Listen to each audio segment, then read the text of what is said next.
君の虜になってしまえばきっとこの夏は充実するもっともう戻らなくたって忘れない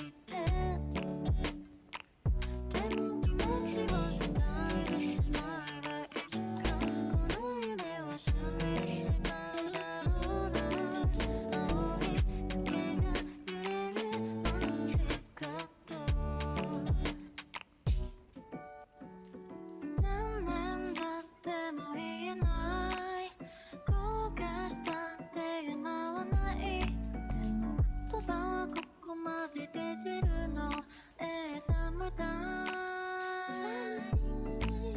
海岸通りを歩きたいドライブだってしてみたい足し線の合わせてほしいのSummertime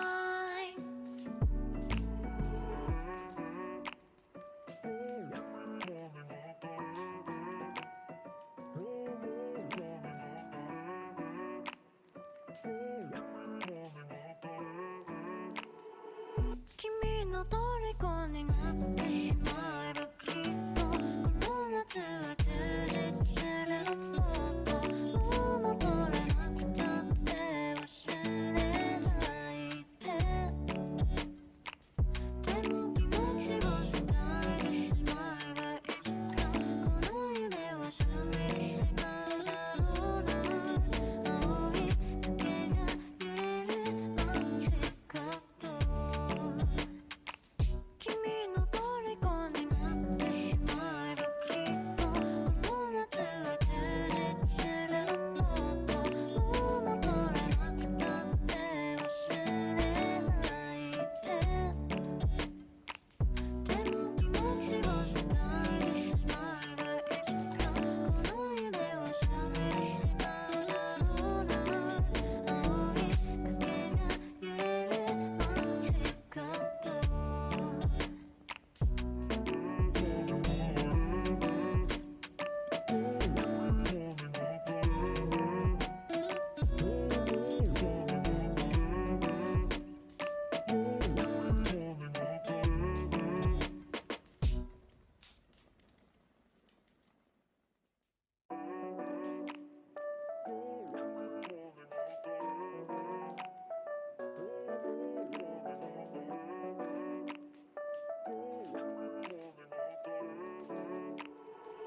君の虜になってしまえばきっとこの夏は充実するもっともう戻らなくたって忘れないでも気持ちを伝えてしまえばいつかこの夢は覚めてしまうだろうな青い影が揺れる街角何年経っても言えない後悔したって今はないでも言葉はここまで出てるのSummertime海岸通りを歩きたいドライブだってしてみたい足し線の合わせてほしいのSummertime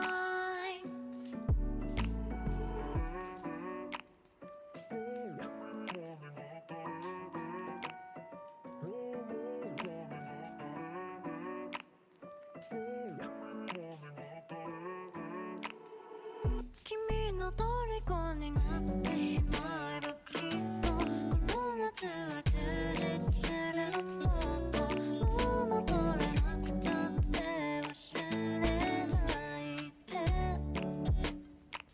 でも気持ちを伝えてしまえばいつかこの夢は覚めてしまうだろうな青い影が揺れる街角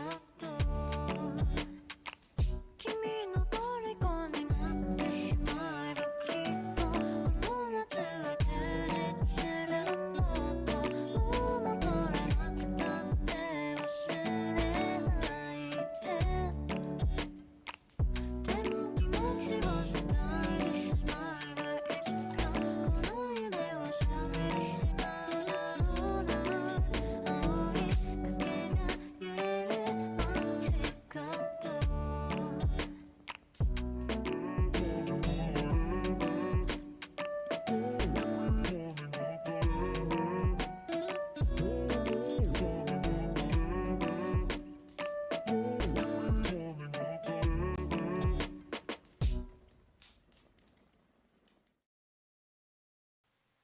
Hello, everybody. Hello, hello. Hi, everyone. Hey. We are live. We are on time for once ish. Yep. It was 8 o'clock when I switched it over. It's 8:01 now. Still technically on time. Technically, Technically. if you want to get to the nitty gritty, we were 5 minutes early. Mm. Yeah, I'll go with that. We were 5 minutes early. You know, like it. Oh well. Yeah, I'm just gonna keep the Fugies up. It doesn't matter. We're starting volume 12 today, and I've got the spinny wheel, the penny spinny wheel. All right, so uh, this is going to be interesting considering we have to read, uh, like actually like it wasn't awkward last time when we were trying to read freaking what you call it. Oh, also, I'm gonna go ahead and run an ad at the beginning and talk about stuff. So nothing important's gonna happen, but I will run a 3-minute ad so we can just go ahead and get this stuff on the road. Oh no, there is an ad break already. Oh, okay. There is an ad break for the beginning. I should have run an ad as soon as I started the stream. I am so sorry. I'm an idiot. Proud of That's you for okay. being early. It's all good. Yeah. Yeah. So after like a couple minutes go by, we're just gonna goof off until I can do the 3-minute ad, and then once we come back from the 3-minute ad, we will get properly started. Cool. How was everybody's weekend? That was cool. It Dad's was birthday alright. was on Sunday, so Hmm. Mm-hmm. Nothing crazy happened in the world of politics, right? uh I don't probably know. did. Nothing I happened didn't last week at see. all that we should care about in politics, right? Nothing. No, none. No. It's just Uh, all stable all the time. Just everything's I okay. wish. Yeah. Never never anything that goes horribly wrong and turns into a cluster in this country. Let me tell you. Duh. Invade, I'll go get smokes. This week has been kind to everyone. Right? It's It just was so alright. nice. Everybody was just on their best behavior last week, you know? Like, oh my Hello. god. So, good times. Good times, good I times. just noticed that the Chuckles, where Chuckles' voice came from thing, and I'm like, okay, what's the context with this? What happened there? Just in general. We're Oh. we're pretending like last week didn't happen.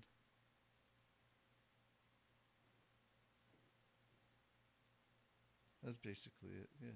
Nothing bad at all happened last week. Not at all. Nope. It was just good times and good vibes. That's all it was. I have to add you to the thing because you showed up. Woohoo. Okay. The wheel. The wheel is on fire. So we're Well. goofing off until I'm able to run this 3-minute ad. There we go. So, what do y'all want to talk about? Uh did any of you guys see Knights of Guinevere? No. No, I haven't yet. Yeah. Oh, it's a good pilot. It's made by the same person who worked on the Owl, or who made the Owl House. One of the big directors for that, Dana Terrence, I believe her name was. Mm. Hmm. Mm. But it's really cool. It's a really good show. It's on Glitch. I mean, only the pilot's out now, but I think it has a lot of potential. It's very interesting. Man, I feel so old. What the Ah. hell is glitch? So Glitch Productions is like an indie animation studio that did the Amazing Digital Circus and or they're hosting Amazing Digital Circus, Murder Drones, Gaslight District, and this is one of their newest shows. Okay, gotcha. No, Yeah, they're sorry. pretty cool. Hmm? I've been so busy working on so many things. Oh no, it's understandable. Moon can tell you that I barely had time to watch the stuff that I needed to watch. Yeah, Mm. I mean the cool thing is it's all on YouTube for free, so it's like you don't need any subscription service to watch their stuff, which Oh. is nice. Speaking of things that Yeah, are on YouTube for free, did anybody watch Giguk's short film anime that he posted on oh, I YouTube? didn't see that. I heard it was pretty cool. Yeah, No. Baan is out. Baan. You'll need to check that out. It's like 18 minutes. It's not very long. That should be cool. Yeah, it's I don't know. Big basically fan of indie animation. it's roughly the size of a anime episode if you took out like the opening, the ending, and the next episode preview stuff. Mm. Like if you cut the fat out of an anime episode. Oh, so it's Bond like was pure good, plot? very emotional. Yeah, I get That's you, cool. CJ.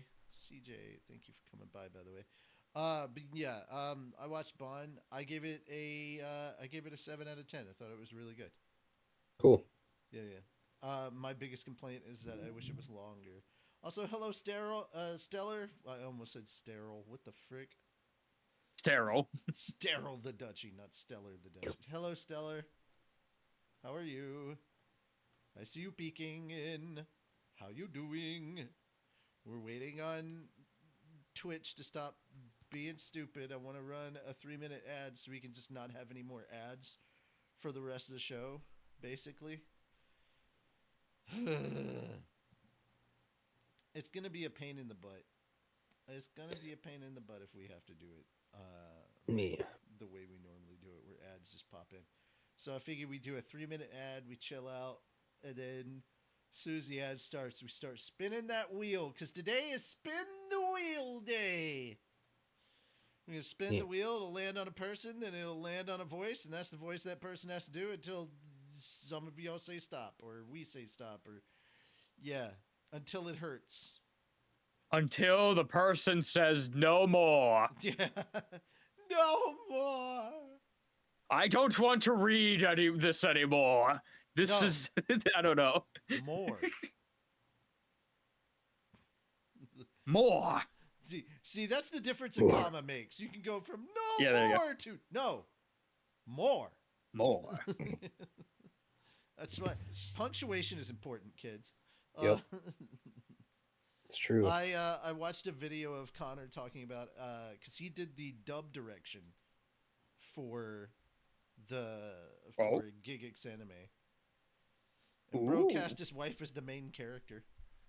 I love when people were asking Garnt what he thought about people making Rule 34 of his characters in that anime. And he was like, "Look, I can't tell you not to, but I'm not going to look at it. I'm not going to participate in it."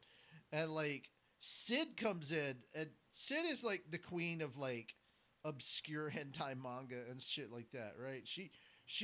She lets the fetish flag go flying, and she immediately came in and was like, "No, that's our daughter." And I was like, interesting. What is it like, Sid, to be on that side of the argument? I mean, have you met the internet? It's gonna happen even if you Oh, said yeah. no. The moment you said Oh. no, it happened. Like there were 6 more as soon as you said no. You didn't even get finished with the N. It already happened. You were like, "Mm," and then like there was already like 8 of them.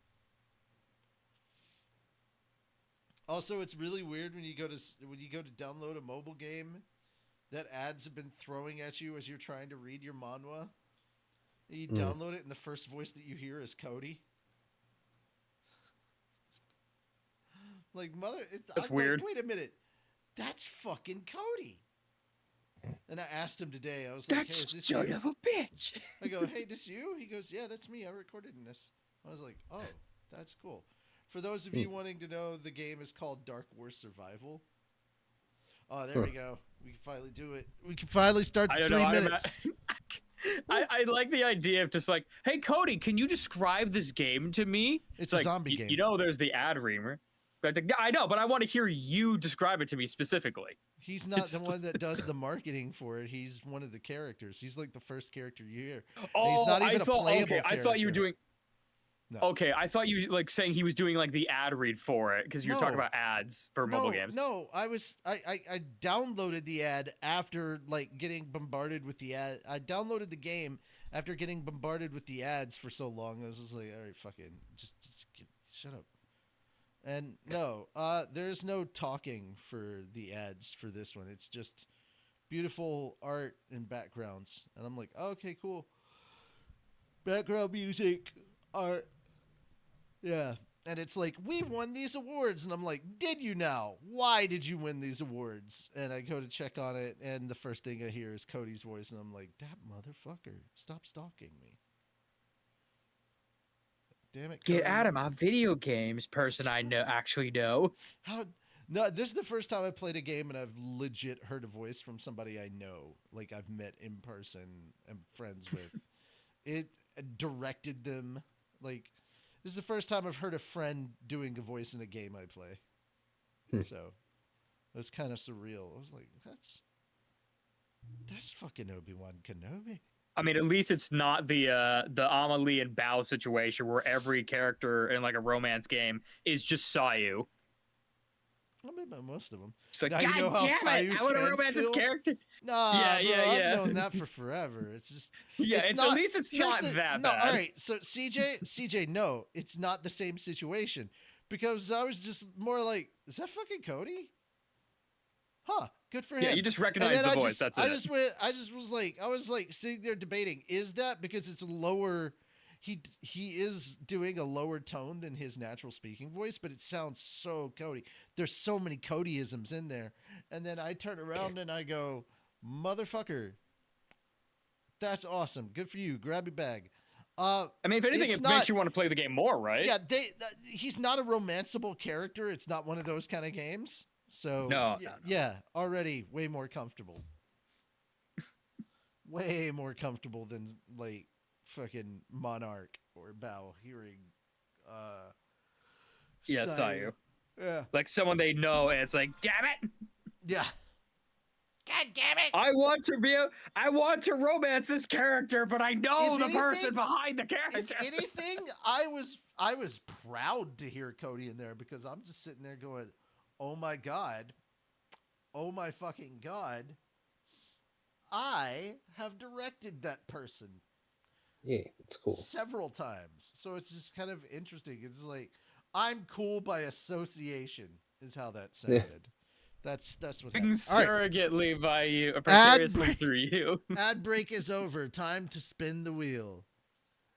Wheel of depravity. Turn, turn, turn. Tell us the lesson. Tell that us we the don't lesson learn. we should learn. Oh, No, we should not learn. It's No, depravity. no, We should we not don't learn, okay. learn. No, we don't learn. Yeah. Because we're still depraved. We clearly didn't learn it. Shim! Meh. You are up first. Let Am I- us find am what I voice starting you're book gonna be 12? doing. Yes. I believe so. Okay. Yes. Book 12. Let's Alright. find out. Let's find out what voice you're doing. have Guys, do water. we want to have people doing voices back and forth, or do we want to have one person going through for like X period of time, and then we spin the spinny wheel again? Ask the people. That's what I'm doing. Chat. Give us Chat, answers. what do, chat? What we do, chat? Tell us how to work. We don't Froggy? know how to work. Yeah. How do I fish Froggy? Also, if Dude, you I don't don't know. mind, Okay. if you have voices that you'd like us to do, we can attempt that.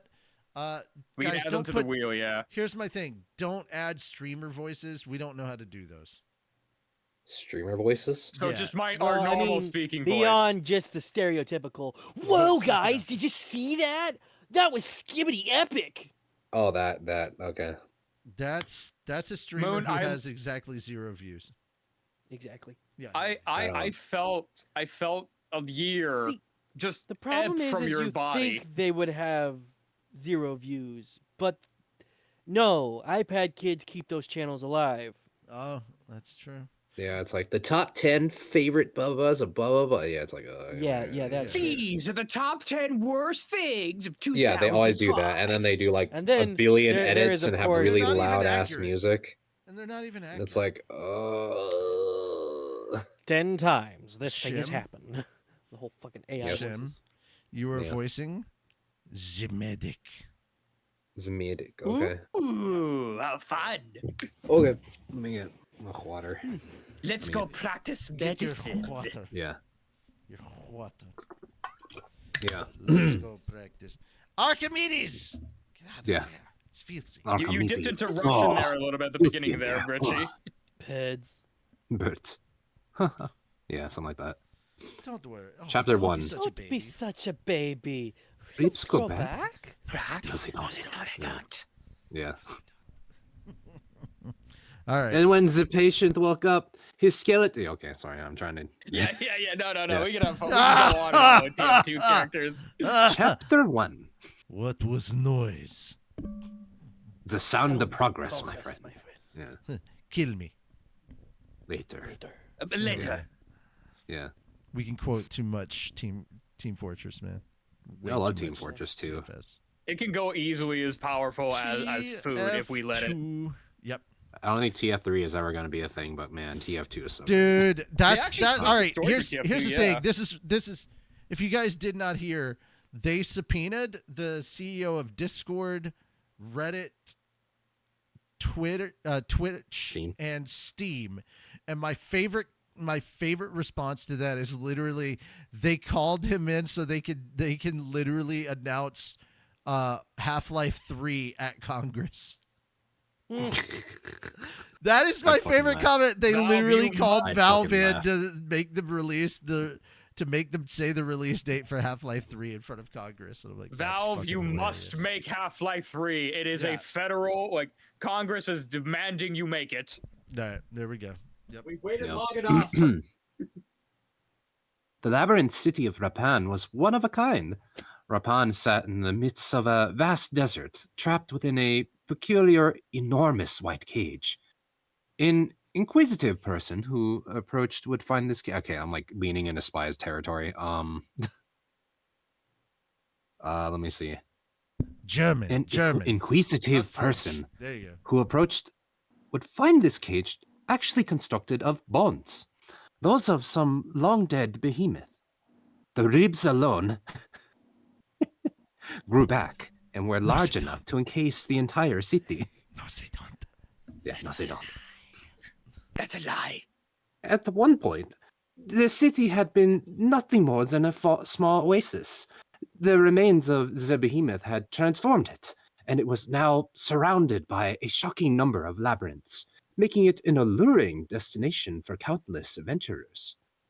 Thanks to these adventurers streaming in from all over the world, looking to get rich quick, the city had become a stage where both happy endings and tragedies were acted out.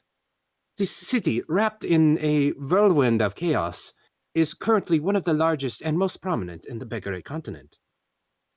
Excerpt from Wandering the World by adventurer and author Bloody Kant.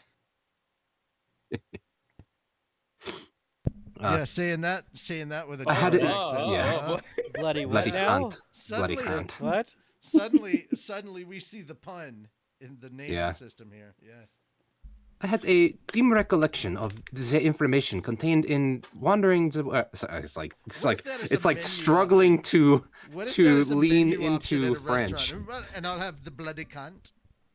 Yeah, it's like I'll have the bloody there's like a cunt. claw pulling my voice towards French, which is The- not what the- I wanted to do. You know, That would be you know- the spy seducing you. Yeah, probably. or just the No, natural. that would just- be your mother. No, just the natural German influence. You know, trying to invade Yeah. France. yeah, Yeah. yeah, yeah. Yep. That's why they planted trees, so the invaders could march in the shade. Yeah, I was so surprised, man. I felt like Poland in the 1930s. Rapan was a large, earth-colored city, nestled in the midst of its characteristic 12-pillar or 12 white pillars, with buildings made of mud and materials gathered from regional beasts. Also, rather I'd than seen a look lot of at- cities. Also, rather than look at a clock, you're at the mercy of chat. When they say switch, I have to spin the wheel. Okay, that's fine. Yeah. I've seen a lot of cities with the same aesthetic on the Demon Continent. That said, this place was unexpectedly verdant, perhaps thanks to the oasis of the Bone Pillars. Even from afar, I could see a line of what looked like palm trees. The atmosphere was unique too. There was something like a crude smell in the air, not unlike the crowded slave markets. Surprised? Should I wait? Character voices should also be in character, right? Character voices, Everyone I is- believe, are just within their. Everyone is medic. Okay. Oh, okay. Surprised. Those pillars are actually a behemoth's ribs.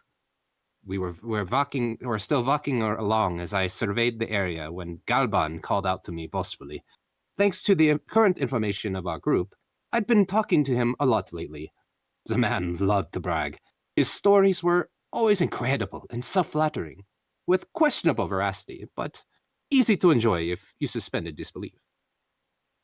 When the great hero, second generation North God Kalman, visited this land, he and his companions defeated a behemoth that was rampaging through the desert. They feasted on some of its meat and left the rest of its remains to rot, leaving what you see now, bones that refuse to decay, standing testament to the passage of time. Wow. So this land had some connection to the North God Kalman, huh? Or no? Or yeah? Yeah is probably the better one. So this land had some connection to the North God Kalman, yeah? I knew some of the tales about him, but I'd never heard anything about him slaying a behemoth before. I had seen one behemoth myself as we traveled, but it had been way too large to even consider taking on. You'd have to be insane to even try. I wondered how he'd manage it, or how he'd manage it. Well, the North God had apparently bested an immortal demon king and an enormous dragon. So maybe he was just made a hobby of defeating monsters with colossal amounts of HP. Ants were among the numerous. Unts were among the numerous monsters that feasted on the fallen behemoth's flesh, and they were the cause of the city's numerous labyrinths. When monsters devour other monsters that were stronger than they are, they give birth to powerful offspring in turn. Those mutant ants dug countless nests, and the nests all turn into labyrinths. Oh, I see. When the behemoth died, bugs swarmed to it, and they began to reproduce and create nests. Over the course of many years, those insects began to die. The nests began to mutate, and thus the labyrinths were born. And that's how I lost my medical license. So I thought. Sorry. So that's how that happened, I thought, yeah. The bit about eating strong monsters and giving birth to powerful offspring, though, that had to be a folktale. No more believable than the tales of how eating a mermaid's flesh would give you immortality. If it were true, then the people of the demon continent who consumed monster meat on a daily basis should have been much stronger than they were. Monsters might be a special exception to the rule, but I did not buy it. Wait, actually, could this explain the higher rate of strong people such as Barigadi and Kishirika being born there? Monsters themselves were just mutated versions of normal animals. It would make a certain amount of sense if people could also give birth to such mutants. Oh, shysta. I'd eaten quite a bit of monster meat myself. What would I be going to do if my child with Sylphie was born and suddenly declared, "I am the emperor of the demon world"? I might find sudden kinship with the birds who hatch their eggs, only to find a cuckoo's offspring hidden amongst them. Adventurers and merchants from all over the world are gathered here, Gaban continued to monologue. Magic items were churned out in droves. Magical implements and armor flew off the shelves. No, sorry, it's like still that claw is like digging into my voice and pulling. Like, you will be French, I will not. No matter Is how there like many a trigger magical phrase you could do to pieces. like get you back into I the don't know, I'm German trying a to little think. bit? I'm trying to like pull it back. And I don't that's how do I lost German my accents medical that much. license. Maybe just Yeah. like mute it and then just say that to Yeah. get your, like refresh it. Yeah, it's like, it's coming, it's going. I just don't do a whole lot of German voice acting. Anyway. Otherwise known as magic stones or magically imbued crystals you had. There were never enough. As long as your stock was of certain quality, you could be assured it would sell at high prices. This was a land where German or merchants' dreams came true. Granted, making it here required knowledge of how to traverse the desert, among other things. Only a select few could make a habit of it. The rest would surely find more profitable, safer trade if they went to the central continent. Then again, un fish in a small pond knew nothing of the ocean. Gabon seemed quite drunk on his own narcissism, so I wasn't about to spoil his fun. The economy only worked thanks to merchants like him. We bid farewell to Gabon after arriving in Rapan. His group was apparently going to put up their tent at the edge of the city. Our time together had been short, but I'd learned a lot from his group, and they had taken very good care of us. Danke for everything. Same here. Or, hold on. Same here. If you ever need anything again, just say the word. It was a quick parting. I kept my farewells minimal, giving just a bow to Balibadam and Carmelita. Things had been bit strained by the end, but I hoped there was no ill will between us. Now, we needed to search for geese, or Paul. I certainly hoped they were here, since we'd rushed all along this way. There was still time before the sunset, and ordinarily we'd move to find an inn first, but perhaps we should prioritize looking for those two instead. How are we going to go about this? I asked. Excellent question, said Elena Lise. The city is big enough that it must have an adventurers guild, so let's go there first. Got it. I would have preferred to drop our luggage off first, but oh well, this worked. I did not want to stay at the same inn as Geese and Paul if possible anyway. When we inquired about the location of the guild, we were pointed to the center of the city, the usual location for such things. The people navigating the streets were primarily merchants. Most wore the same garb as Gabon. A turban, simple, flowing fabric that wrapped around their entire body, and full beards. They walked the streets, pulling camels along with them, spreading their wares out for sale by the roadside. Many were so thoroughly swathed that none of their skin was visible. Among those erecting eaves of cloth was one individual in particular who wore an outfit straight out of Aladdin. Their shop was a general store, selling lamps made of metal and pots with curious patterns drawn on them. It was all very Arabian in flavor. I bet if you played a flute, a red snake would poke its head out of the vase to take a look. As we approached the Adventurers Guild, I saw a number of people dressed in familiar adventurer garbs. There had to be a lot of people in the area who were originally from the central continent.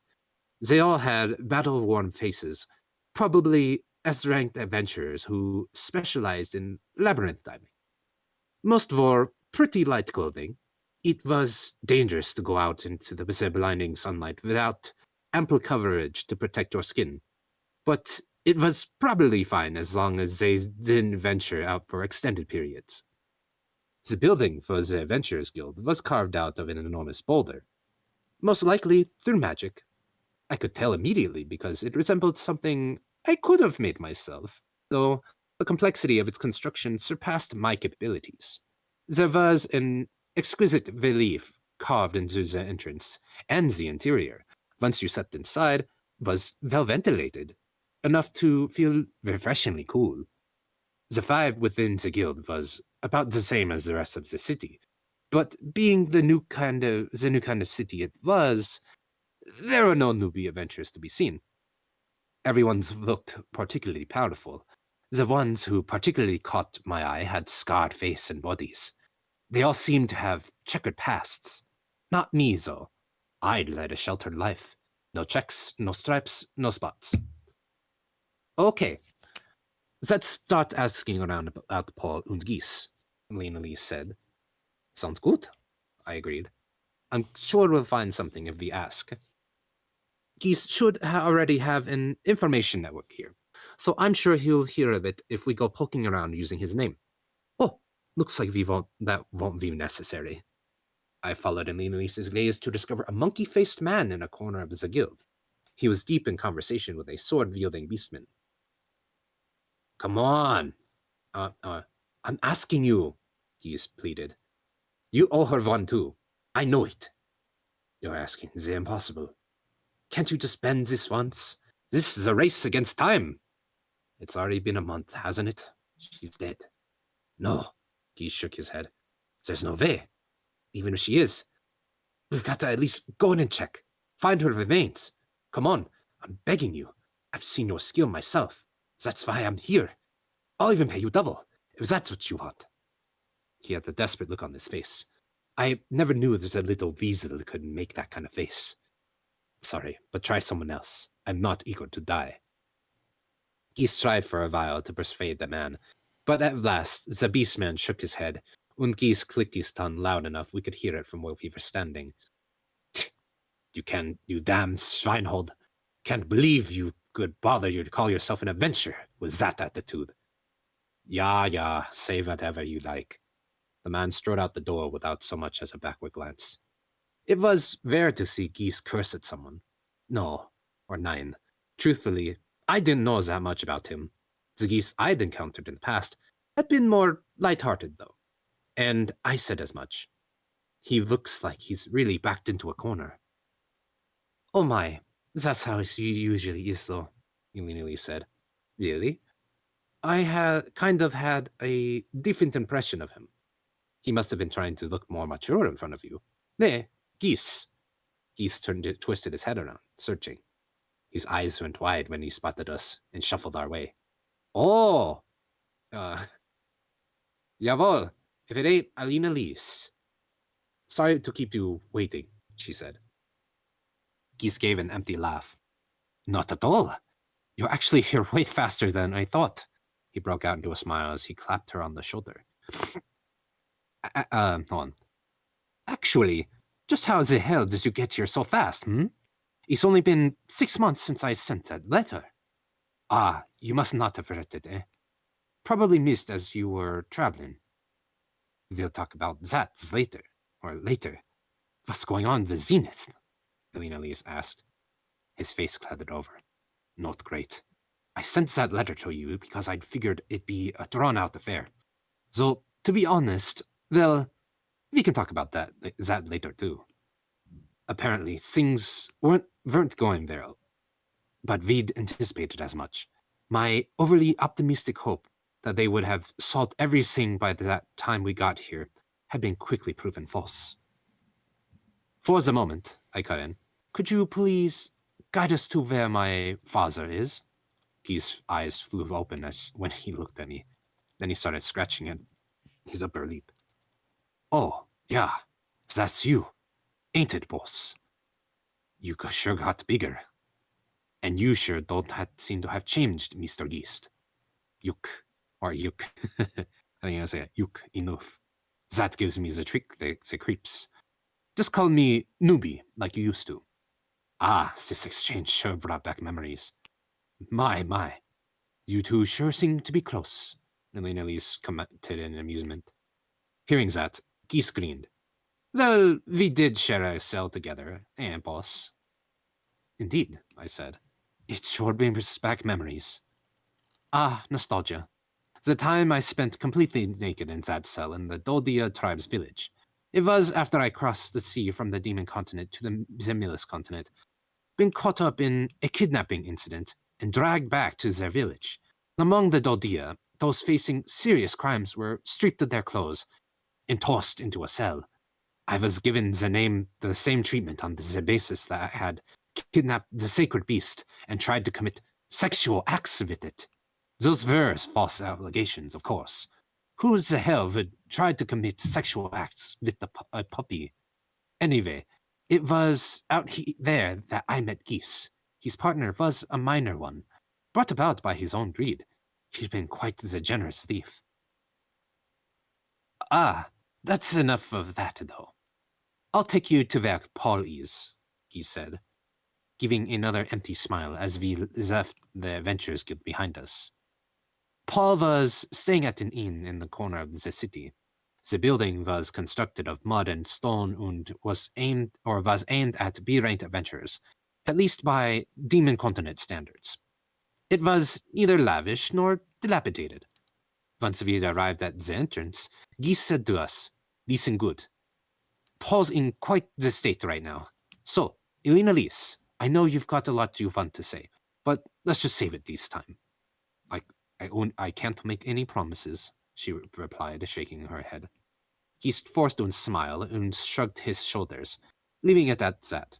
Still, this was Elena Lise we were talking. She wasn't going to turn hostile and aggressive. Okay, switch was called. Mm-hmm. So, time to spin the Quater. wheel. Zeville. The wheel. Don't worry, ribs grow back.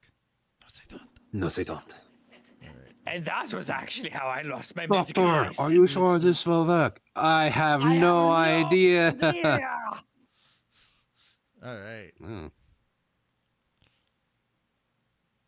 Oh. And Moon. Hmm. You're the next one. Mm-hmm. Flip. And spin the Where was it wheel. we went off again? Geese forced a smile and shrugged his shoulders. Oh boy, Hmm. Moon. You will Oh, be dear. the engineer. Ooh. That's at least like, okay, that's workable. Well, Whale. All right. that's not too difficult.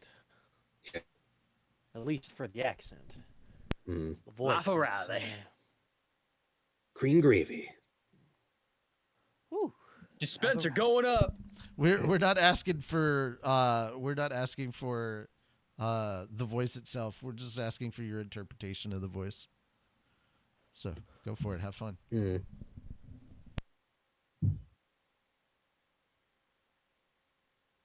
Hold on.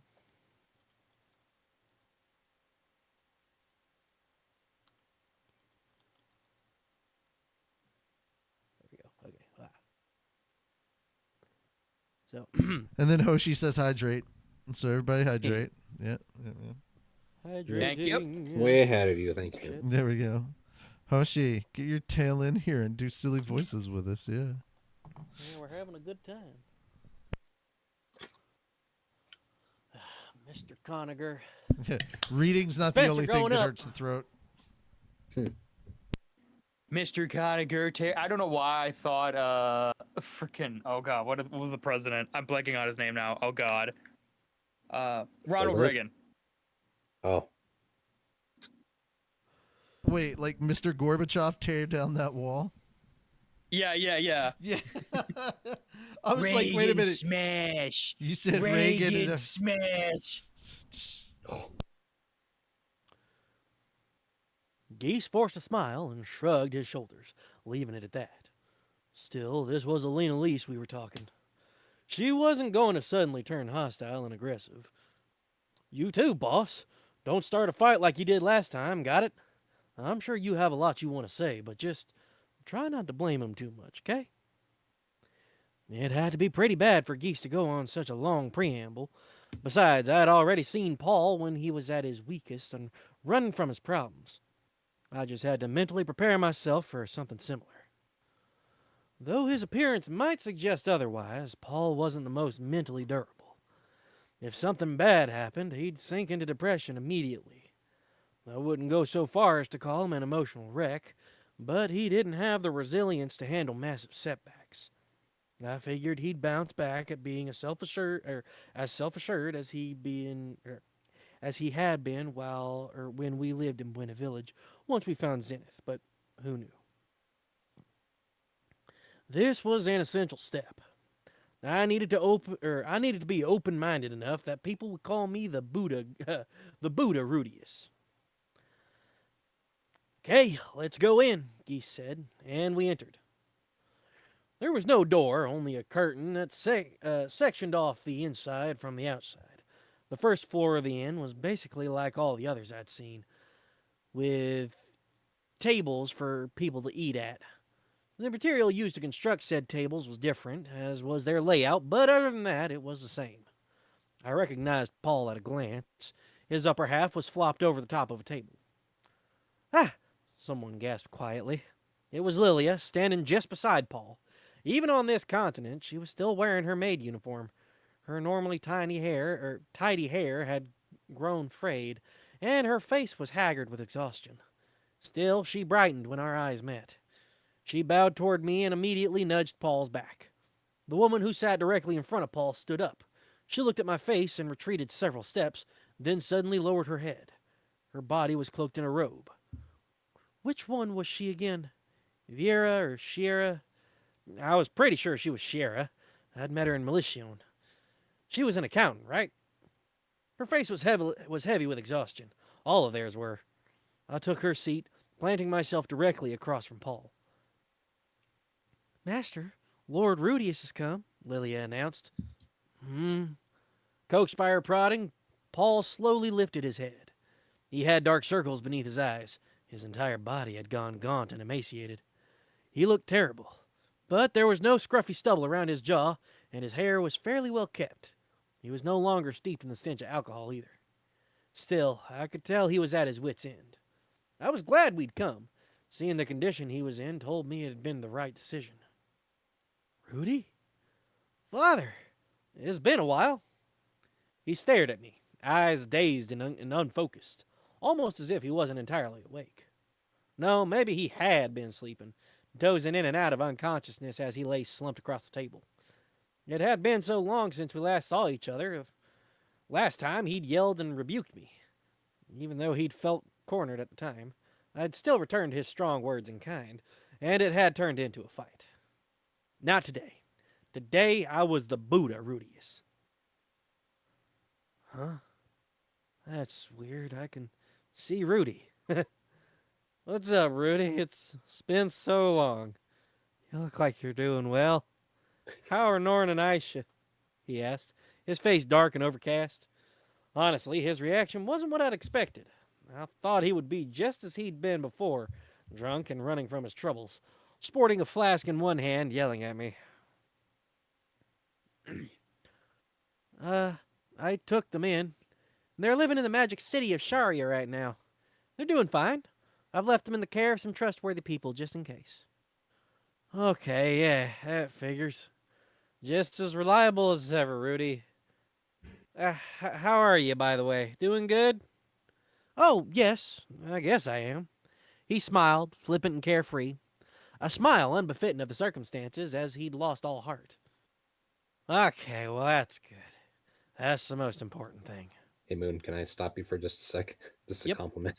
Feels really funny. This feels like I'm listening to like Red Dead Redemption, the fucking light novel. Yeah, It's just the no, now setting you is so say that, perfect, and it's what they're great. doing, it's just so perfect. He's confronting his father in a bar, and he's drinking. It's like, man, this You was the know what would be perfect really lineup of engineer stuff. You know what would be actually really funny Wonderful. if Paul was more of a Dutch accent rather than like was Dutch and Rudy was Arthur. Oh Now that god. you say it's like more Red Dead themed. Yeah, when they're all Western, it's okay. It works.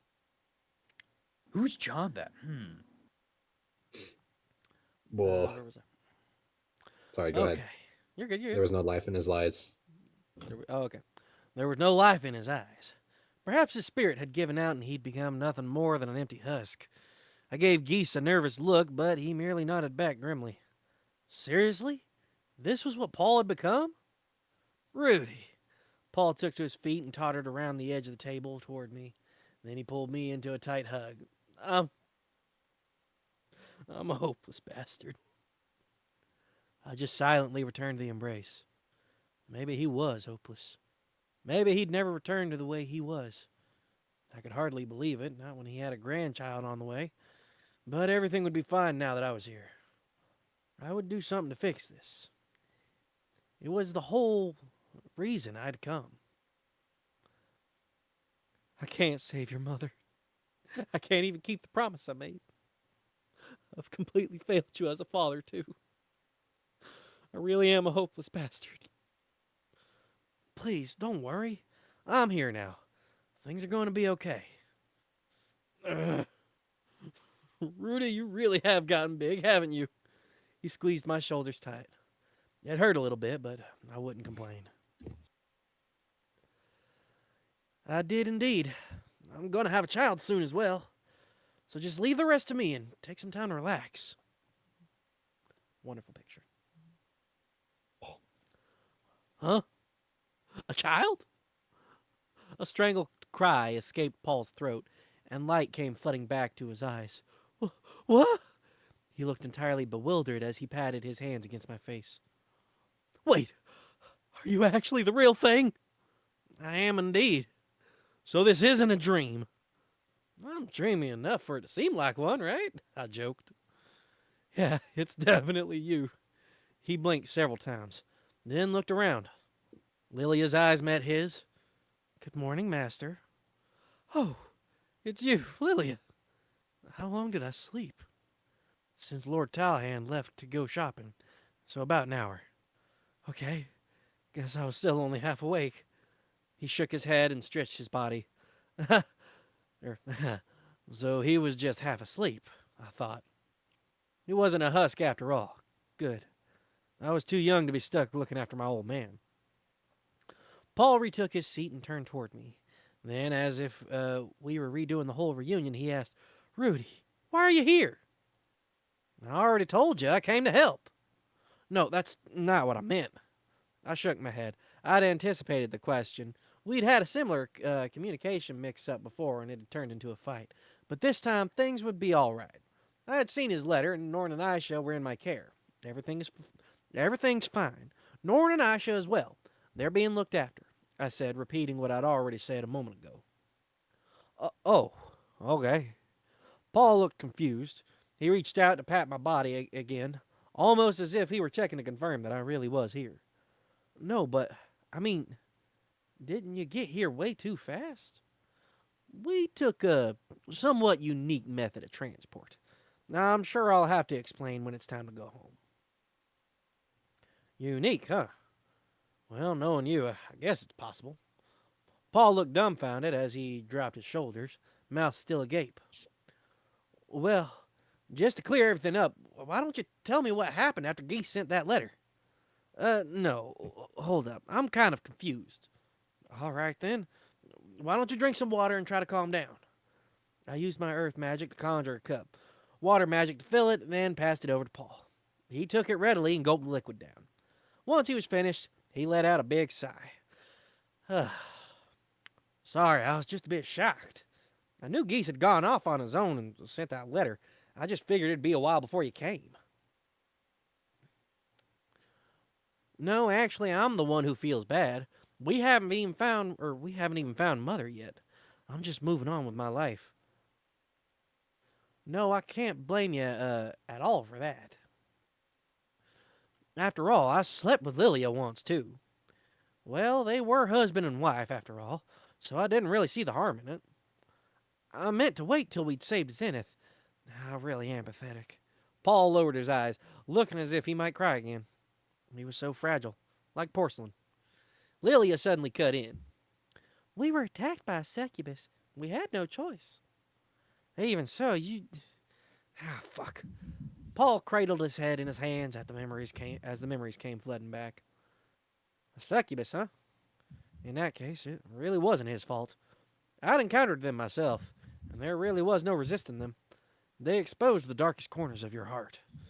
Though their attacks could be nullified by detoxification magic, Paul had a healer in his party who should have been able to do that. I turned my head toward Shiera, who panicked the moment she felt my eyes on her. I am terribly sorry. It's just, I was so terrified of the captain, I couldn't do anything. Rudy, please don't blame her. I'm the one at fault. When Paul was aroused, he probably went right at whatever women were around him. It had to have been frightening to see a man like him overcome with lust, especially considering that Paul was the main damage dealer of their party. Detoxification magic couldn't be performed unless you physically touched a person. It wasn't surprising they'd been unable to pin him down long enough to use it. Lilia must have stepped forward to use her body to resolve the matter. Yeah, I ran into succubi along the way here. I get how terrifying they are. There wasn't anything you could have done against it. But Talhan was completely unaffected. I was the only one who couldn't resist. Paul despaired. Come to think of it, their party did have another man in it. Talhan was completely resistant. Just how did that work? Hard to believe any man could walk away unscathed. Perhaps the succubus wiles didn't work on dwarves. As I considered the possibilities, Paul fixed his gaze on me. What is it? I asked. Paul scratched his upper lip. Nothing, it's just you sound more confident and assertive than you used to. Huh? I hadn't noticed until he pointed it out to me. Come to think of it, started speaking so freely, or when had I started speaking so freely in front of people? I'd intended to keep my casual speech separate from my usual habits of address, but apparently I'd gotten used to it while talking to Zenoba and the others. Oh, yes, my apologies. I will be more prudent in the future. Nah, it's okay. You sound more like a man when you talk that way, anyway. Paul laughed. Tears began to well up in the corners of his eyes. One fell, then another, with more soon to follow. They came unbidden, refusing to stop. Rudy, you really have grown so much. Hearing him say that brought me to tears as well. We were family, and yet we didn't even know how much the other had changed. I'm sorry for being such a terrible father. Silently, I wrapped my arms around him. I didn't even have to stretch. I was easily able to reach around his shoulders. At some point, without my even realizing it, the two of us had become the same height. And just like that, we both cried together. After a little while, we pulled away. Our reunion was over. Now we had to switch gears. There was still one issue remaining. Elena Elise planted herself in a nearby chair, looking completely unamused. Paul slowly turned toward her, and their gazes met. Paul's eyes narrowed, Elena Elise's brows knitted. This was bad. Father, Miss Elena Elise came all the way from the Magic City to Sharia to help out, knowing our family was in trouble. She came even though she didn't want to see you. Paul gradually took to his feet. Then he gingerly walked toward Elena Elise. She watched, hands balled into fists, and stood as well. She's worried about us as well. I know there must have been a lot that happened in the past, but out of consideration for me, could you please let that all be water under the bridge now? Elena Elise glared down at Paul, a solid head taller than him. The air was thick with tension. Volatile was the word that came to mind. Perhaps they'd end up punching each other. No, maybe they'd try to kill each other. Crap, was their relationship really that bad? Geese, I looked at him for help, but the jerk just gave a helpless shrug and an infuriating grin. That man really is worthless, I thought. Elena Elise? Yes, what is it? I'm trying. Paul peered back at me, then at Lilia and Shara. There seemed to be some meaning behind his gaze, but I couldn't figure it out. Suddenly, he dropped to his knees. And then he pressed his forehead against the ground. He was groveling. I'm sorry for what happened back then. Elena Elise refused to look at him. She just turned her head to the side, flared her lips in a pout, and said, completely unamused, well, I was partially at fault back then, too. That was completely unexpected. I'd honestly figured she'd start throwing curses at him. Paul continued prostrating himself. I've caused you a lot of trouble since the displacement incident happened. I'm really sorry about that. It's fine. I had someone I wanted to look for too, so it was convenient. Thank you. You're very welcome, Paul. That was the end of it. Just like that, they both had a hint of a smile on their faces. It looked like the problem that existed between the two of them, whatever it was, had just disappeared. Effortlessly so. So, even though Lena Elise had previously gone on at length about how she couldn't forgive him, phew, Paul let out a long breath, lifted himself off the ground, and dusted off his knees. Then he looked up at Lena Elise, who gently returned his gaze. Age hasn't been kind, she said. It has to you, he nodded back. You're as beautiful as ever. Oh, my. I'll tell Zenith you said that. That means I'll get to see her being jealous again. Something to look forward to, I'm sure. The two of them laughed. It was nice to see them like that. They painted quite the picture together. A gorgeous elf and an exhausted middle-aged swordsman. I had no idea what had rocked their friendship. Perhaps it was just Elena Elise being obstinate, and the matter had actually been very trivial. Or maybe it was something that had required time to heal. Regardless, friendship was a beautiful thing. Still, it's impressive you were able to endure the journey here. It's a long way from the Northern Territories to here, isn't it? Yes, it is, she agreed. What happened with your curse then? Paul asked without a missing beat. Don't tell me you and Rudius did it together. Certainly not. I made it this far thanks to Cliff's magical implement. Paul tilted his head. Cliff? Who's that? My husband. Your what? Paul's eyes went wide. Then his voice grew loud with surprise. So you have a husband? The man must have some strange tastes then. What kind of joke is this? Are you sure this man's really agreed to marry you? Hey, Rudy, do you know this guy, this Cliff? He laughed as he glanced over at me. I kept a straight face as I nodded, mostly because Elena Elise looked ready to kill. Father, you've gone a bit too far. Yes, I do think Cliff has some odd tastes, but he's a very respectable man. Cliff had trouble reading the room sometimes, but he was honest and unashamed about proclaiming his love. He was an amazing individual. Seriously? Well, he must be pretty incredible for you to say that. Paul was shocked by what he'd heard. He looked awkward as he dipped his head back.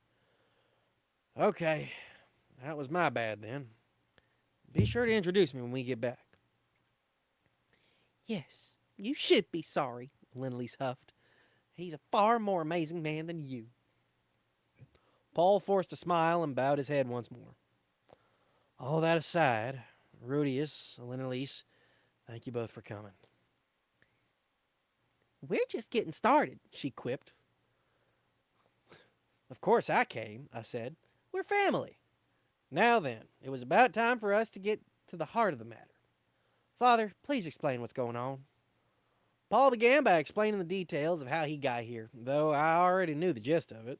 Roxy and Tallhand met up with him in Militium, then collected what information they could and crossed the sea to the Begaric continent. Thanks to their party's numbers, they were able to make their way to Rapon. It was there that they reunited with Geese and figured out where Zenith was located. According to Geese's information, your mother is about a day north of here, captured in a labyrinth. That was vague. By captured, did he mean someone was holding her there, or was it the labyrinth itself keeping her? Did labyrinths that captured people even exist? For 6 whole years? I asked in disbelief. Paul shook his head. I don't know. And she's still alive. I don't know. There was a party that went in there a few years ago, and apparently one of the members said they saw someone resembling Zenith. Also, we haven't heard from them since they went in again. So they'd gone dark. That was reassuring. Was it just wishful thinking to hope that she was still trapped in there?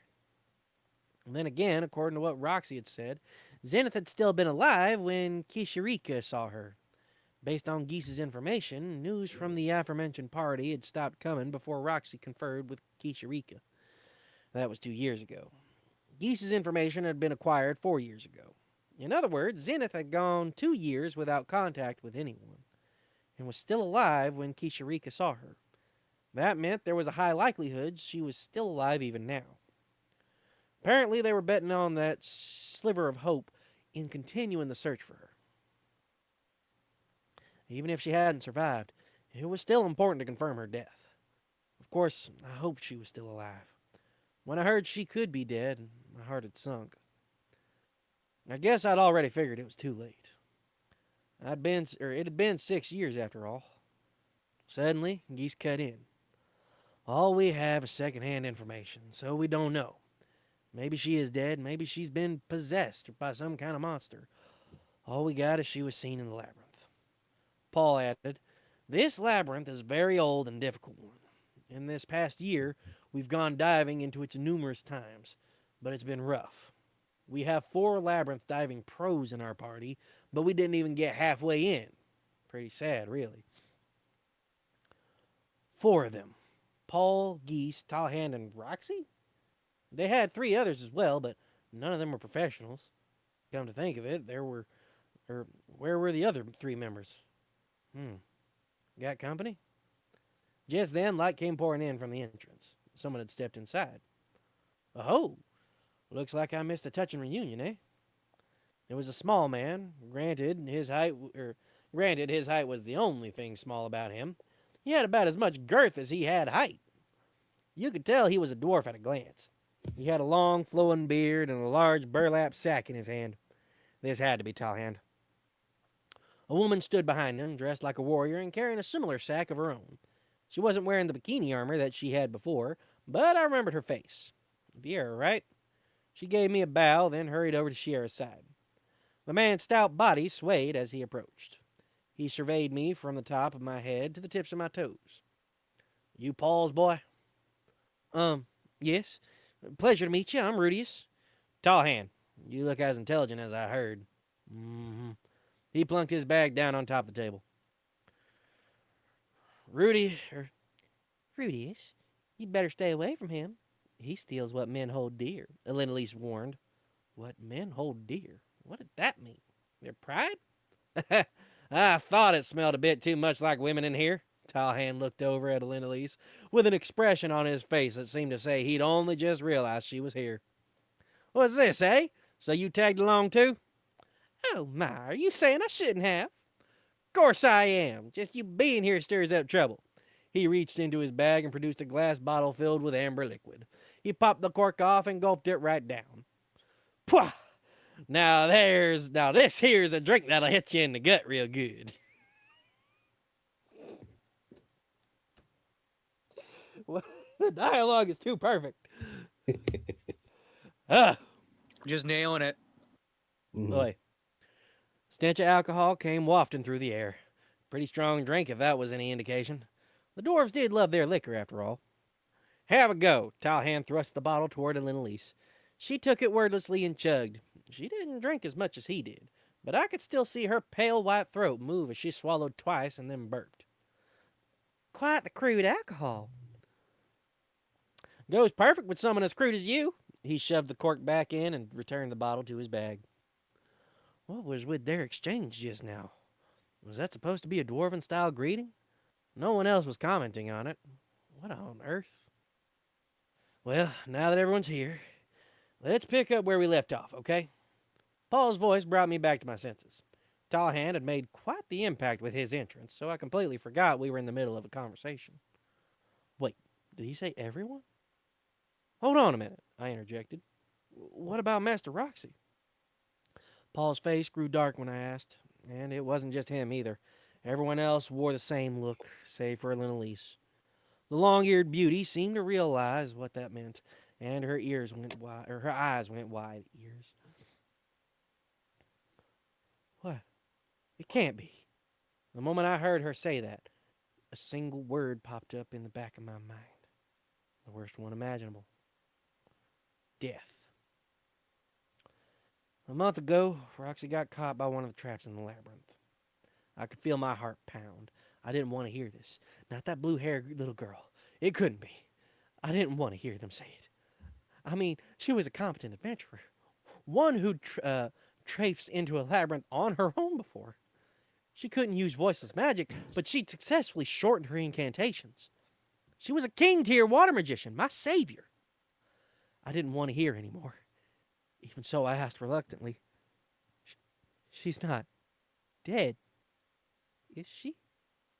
At some point, Elendalise had risen from her seat and moved behind me, placing her hands on both my shoulders. No, Paul said. She stepped onto a teleportation circle and disappeared. We haven't confirmed her death. It's highly likely she's still alive out there in the labyrinth. That was enough, at least for the moment. I felt the tension leave me, but my face soon stiffened again at Geese's ensuing protest. Come on, Paul. It just isn't possible. I get that it's Roxy we're talking about, but that isn't the kind of place a magician can survive on their own. Sure, maybe she's still alive, but the chances of that are... Tallhand interrupted. No, Roxy is not your average magician. There's a good chance she's still kicking. You say that, but we've been looking all month and haven't found her, Geese exclaimed. We've gone in 5 times and nothing. Geese, Paul said tersely. How long are you going to keep this up? Paul, Geese, and Tallhand began arguing amongst themselves. Geese, who I'd remembered as being so easygoing, was pissed off and squabbling. Seemed he really did feel like he was at his wit's end. So Roxy had stepped on a teleportation trap. She did tend to be careless sometimes, so I guess I could see it. Still, if they hadn't confirmed her death, then I wanted to believe she was alive. It didn't seem possible to me that someone like Roxy McGurdia could die so easily. At least, I wanted to believe that she couldn't. So that was the belief I was going to hold on to. Ugh. I was even more shocked by this news than when I'd heard that Zenith might be dead. Sorry I interrupted the conversation. Let's get back to where we were. What kind of place is this labyrinth? I asked. The three of them exchanged glances. It was as if they were conferring to see who would be the one to relay the information. Paul finally opened his mouth. A teleportation labyrinth. The moment he said those words, it was as if I could hear a book rustling inside my bags. As if the book had heard someone call its name. The one titled, An Exploratory Account of the Teleportation Labyrinth. Chapter 2, confirming the situation. Roxy was in trouble. Hold on. Okay. Well, Roxy was in trouble. The moment I heard that, I felt the immediate need to go rushing off to find her. She was lost in a teleportation labyrinth, but fortunately, I had an exploratory account of the teleportation labyrinth at my side. A strategic guide. I had also researched teleportation circles myself, and as long as we had time to observe one of the circles, we could surely use this book to guide us through. But first, I had to be clear on where things currently stood. That was important. It might be a race against time for both Roxy and Zenith If we were even 5 minutes late, it could be the difference between life or death for them. Even so, or rather precisely for that reason, we couldn't be hasty. We had to confirm the situation, carefully prepare, and then save them without fail. If we were too hasty, we might overlook something important and make a mistake, rendering all our efforts in vain. That would cost us not only 5 minutes, but maybe even a day, perhaps 2 or 3. We had to be cautious.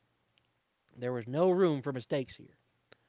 A mistake, I was sure, would leave me with regrets.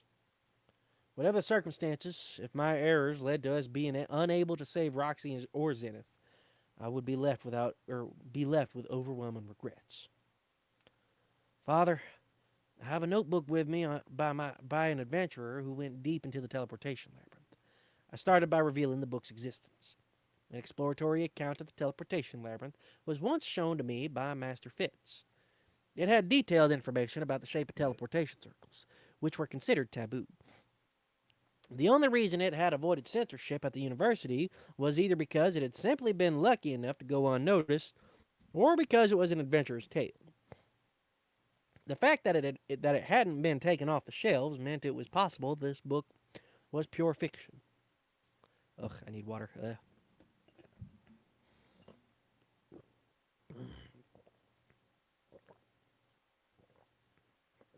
Oh, goodness.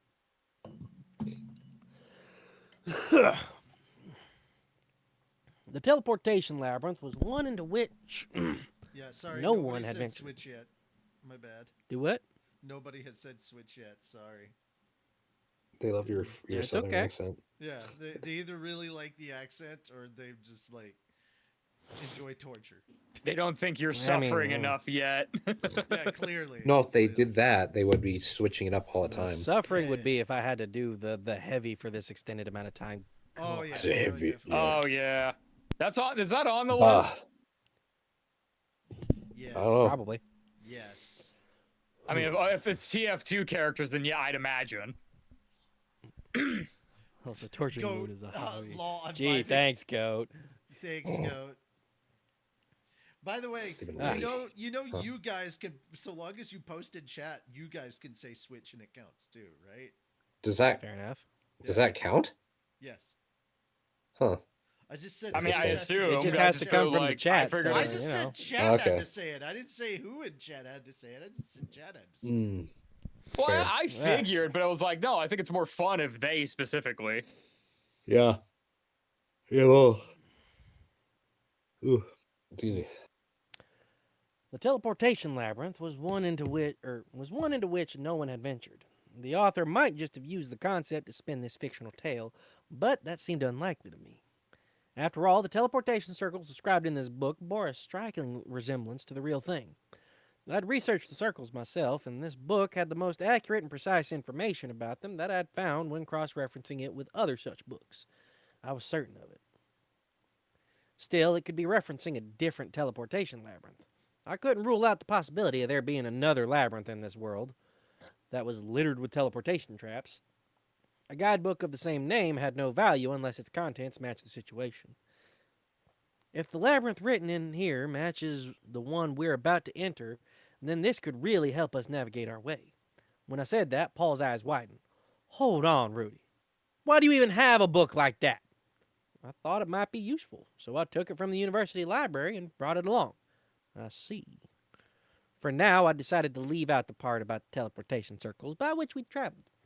At the moment, we needed to confirm whether the labyrinth in the book matched the one we were about to head into. I'd like to go over the contents of the book. If it seems like it might be helpful, let's make use of it. Paul took it in his hands and, after a long, hard look at the front cover, immediately passed it over to Geese. The latter held it and turned to me. I'll go ahead and read it then, okay? Please do. Why Geese? I wondered. Everyone acted like this was natural. Natural, so I chose not to ask. This must just be Geese's role in Paul's party. He was capable of doing anything, so that was just what he did. I felt like I'd heard him say as much before. He was probably also in charge of mapping their labyrinth dive-in and organizing the information at their disposal. We have a switch call. There we go. All right, time to spin that wheel. Alrighty.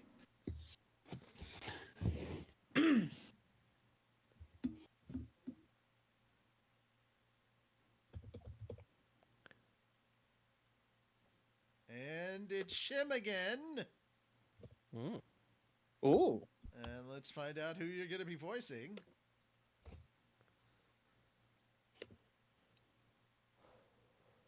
Figure why not be kind? I appreciate it. Oh my god. Shim, Eh. you're the heavy. Oh, okay. No! I can do that. You That's have easy. anyone ready?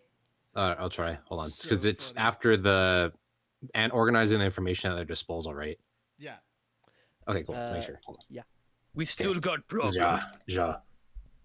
Ja. Who touched my gun? Who touched us? Lazar, while Geese is reading that, I'd like to tell you, or you to tell me about the labyrinth. I stood directly in front of Paul, prepared to direct questions his way for the purpose of confirming what was written into the book. Go ahead. My questions pertain to the types and names of the monsters, the number of floors to the deepest level, the status of the interior. Confirm whether the labyrinth in the book match the one we were going to head into. I'd like to go over the contents of the book. If it seems like it might be helpful, let's make use of it. Paul took it in his hands, and after a long, hard look at the front cover, We already read immediately... Oh, sorry. Really? Oh, sorry. I went Yeah. backwards. My bad. Sorry. that. You're good. My questions pertain to the types of names of monsters, the names of floors at the deepest level, the status of the interior. Ah, okay. Sorry, I clicked backwards. And the shape of the circles, Paul readily answered. Let's start with the monsters. There were 5 types in the labyrinth, and it cost $400,000 to read this book for 5 seconds. Sorry. But Paul Is that had coming from only- Patreon? Yeah. but Paul had only made it to the 3rd floor, so there were some he hadn't seen yet. Death Row Tarantula, an enormous venomous spider. Even though it was a tarantula, it still shot out thread. Its poison could be treated with beginner-tier detoxification magic, a B-rank monster. Iron Crawler, a tank-like caterpillar. Heavy and tough. B-rank. Mud Skull, a human-shaped monster covered in mud. It had a skull buried within its center that was its weak spot. A-rank. It looked pretty ridiculous, but it was intelligent. It could use magic to sling mud at you. Armored Warrior. A rusty suit of armor with 4 arms, each carrying a razor-sharp blade in hand. A ray. This is actually the perfect character to read this part. Mhm. He's like, it's big Devouring and heavy, devil. He's like just pulling out me." different. He's pulling out different weapons that he named those. They're just He's like, different mini no, guns. this one won't work. This Actually, one is- devouring I devil don't know actually about this sounds one." like devouring devil actually sounds like a fucking TF2 weapon. Yeah. He then pulls out one where it's like, wait a minute, who touched my gun? Yeah, Like he pulls one out randomly, then he says that bit. Yeah. yeah. Devouring devil, a beast with long arms and legs, as well as knife-like claws and fangs. A rank. How many floors to the bottom level? Unknown. Rumor had it was either 5 or 6 or 7 floors, but no one had actually delved those depths far enough to look upon its guardian yet. As for the state of each of these floors, that was difficult to describe too. But the book had some accounts. The first floor was where the spiders created their numerous webs. The second floor was occupied by a vast number of spiders and caterpillars. On the third floor, mud skulls took command over the aforementioned monsters. Once you got to fourth floor, spiders and caterpillars were virtually absent, leaving mud skulls and armored warriors. On the fifth floor, the mud skulls vanished, and it was only armored warriors and devouring devils. After the sixth floor, there were only devouring devils. There was nothing in the book about. There was nothing in the book about floors after the sixth. The first 3 floors were part of an ant nest, complex, winding pathways with rooms connected at the end. Apparently, the teleportation circles were always located in the back of these rooms. According to the book, the labyrinth transformed into a stone ruin around the 4th floor. But Paul and his group hadn't made it to that far yet. But there was information about the beasts and first 3 floors to be found, courtesy of the trial and error of numerous adventurers. Finally, the shape of the teleportation circles, carved into ground, were complex, bizarre shapes, emitting a pale light. Hearing them described in detail, they sounded just like the ones I'd seen several times for myself. Most of what Paul said fell in line with what I'd read in book and seen for myself. This is amazing! Ha ha ha! Leave it to you, boss. You brought us something incredible. About the time Paul concluded his explanation, Geese clapped the book closed and raised his voice in excitement. Apparently, he was done flipping through it. He sure was quick reader, or perhaps he just schemed the highlights. Then, Geese, is it really that amazing? Paul asked in surprise, seeing how elated his party member was. It's unbelievable, Paul. If everything written in here was true, we basically have map of the place down to the 6th floor. Still gripped with enthusiasm, Geese passed the book over to Tallhand.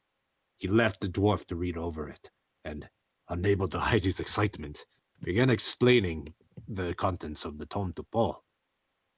All the things we didn't understand are written in that book. Which circles to hop on, which circles to stay away from, which ones will lead us where, and what we'll be faced with when we use them. Clearly, we was convinced this book was the real deal. Paul's face turned grim as he fixed Geese with a glare. I see. Then, can you tell what's happening to Roxy and Zenith based on what's written in that book? Well, no, Geese replied, looking as if he had cold water dumped on them. Don't get too carried away. We can't make any more mistakes, Paul warned in a low voice. We had to be careful. It would be heartbreaking if we blindly believed in that book, only for it to lead us to our doom. I get what you're trying to say, Paul, but with this book and a dependable vanguard and rearguard, we'll be fine. Let's rejoice a little in the moment, yeah? Or, Geese said, peering round at those present. Paul followed his gaze, and eventually his eyes landed on me. You're right. Sorry about that. A small, calm smile appeared on his face. No matter how cornered you might feel, it was important to maintain your composure. Paul had to understand that. Heavy too. All right then. Da. If you're done reading, let's decide on our formation. Paul's voice sounded more energetic, as if he'd gathered his spirits. The atmosphere in the room relaxed. Only 5 members would be diving into the labyrinth. Paul, Elena Lise, Geese, Tallhand, and me. That meant Vieira and Shiera were being swapped out for Elena Lise and myself. Sasha was left behind. Sorry, that was an addition. The labyrinth was, the labyrinth was narrow. So even if we went in large numbers, we'd just get in each other's way. Elena Lise was an upgrade on Vieira, and I was an upgrade on Shiera. We'd only be stealing the roles from them if they joined. Elena Lise was the tank. Paul was secondary attacker. I was offense and healing, and Tallhand was medic. Sorry. And Tallhand could be either off tank or secondary attacker. The 4 of us were in charge of battle. Tallhand's role was a bit vague, but he was a magician capable of intermediate tier earth magic as well as an all-purpose fighter. Thus, he was placed in a position where he could do either. Unwieldy as he looked, he was quite dexterous. Then again, all dwarves were. We'll be looking after... Sorry, here's the lenient engineer. We'll be looking after one another. Tallhand's position would be either in front or behind me. So he gave me friendly pat on shoulder. For some reason, it made chill run down spine. Rudy will generally be in charge of all magic, Paul announced. We'll also be looking to you to heal us after each battle. Can you do that? No problem. Offense and healing, and sandwich. It was first time in Labyrinth, and I still had my work cut out for me. I That will said, heal you exclusively with the power of sandwich. I mean, it's a full heal, so I mean, you can't beat that. I think for most part it is, yeah. That said, it was pretty much the same as when I worked as an adventurer. Surely I could handle it. And then there was Geese. Though not very useful in battle, he could skillfully pull off a bunch of other intricate tasks, like checking the map, confirming the directions we were headed, managing food supplies like sandwich, selecting what materials to make from enemies and how to extract them, as well as deciding when to fall back. He was both in command and also the errand boy. Our manager, you might say. Labyrinth diving wasn't just about the battle, so a role like his was essential too. That left 3 people, Viera, Shiera, and Lilia, who would act as support by waiting in the city or at the entrance to the labyrinth. You could say they were just house-sitting or in-sitting, but apparently that was an important job too. From what I was told, large clans assigned someone to house-sit when they went off labyrinth diving. I would leave the majority of the preparations to the pros, Talhand and Alina Lise. I was still amateur when it came to this. Every could make use of knowledge from former life to think of various strategies, but I'd leave that aside for the moment. First, I'd follow what the pros did. Then, if I thought up something we needed, I could suggest it. Anything I said would ultimately just be a suggestion. I had no idea if the knowledge I'd gained from playing roguelike RPGs in my previous life could be applied here. First objective will be to get to 3rd floor, Paul said, now that we decided our formation. Once there, we'll track down Roxy. We had no idea if she was still alive. If she was, then we had to recover her and withdraw. Depending on her condition, we could also just have her join our group as we headed deeper into the labyrinth. The 6 of us could explore the yet untrodden 4th floor and beyond, plumbing the entirety of the labyrinth down to its deepest depths as we searched for whatever Zenith might be. I had no idea how many days this would take. It was going to be a long and complicated search. Paul, Lilia, and I slept in the same room that night. Keith had arranged it out of consideration for us, saying family should have time to be alone together. That said, most of the time I'd spent with Lilia not as family.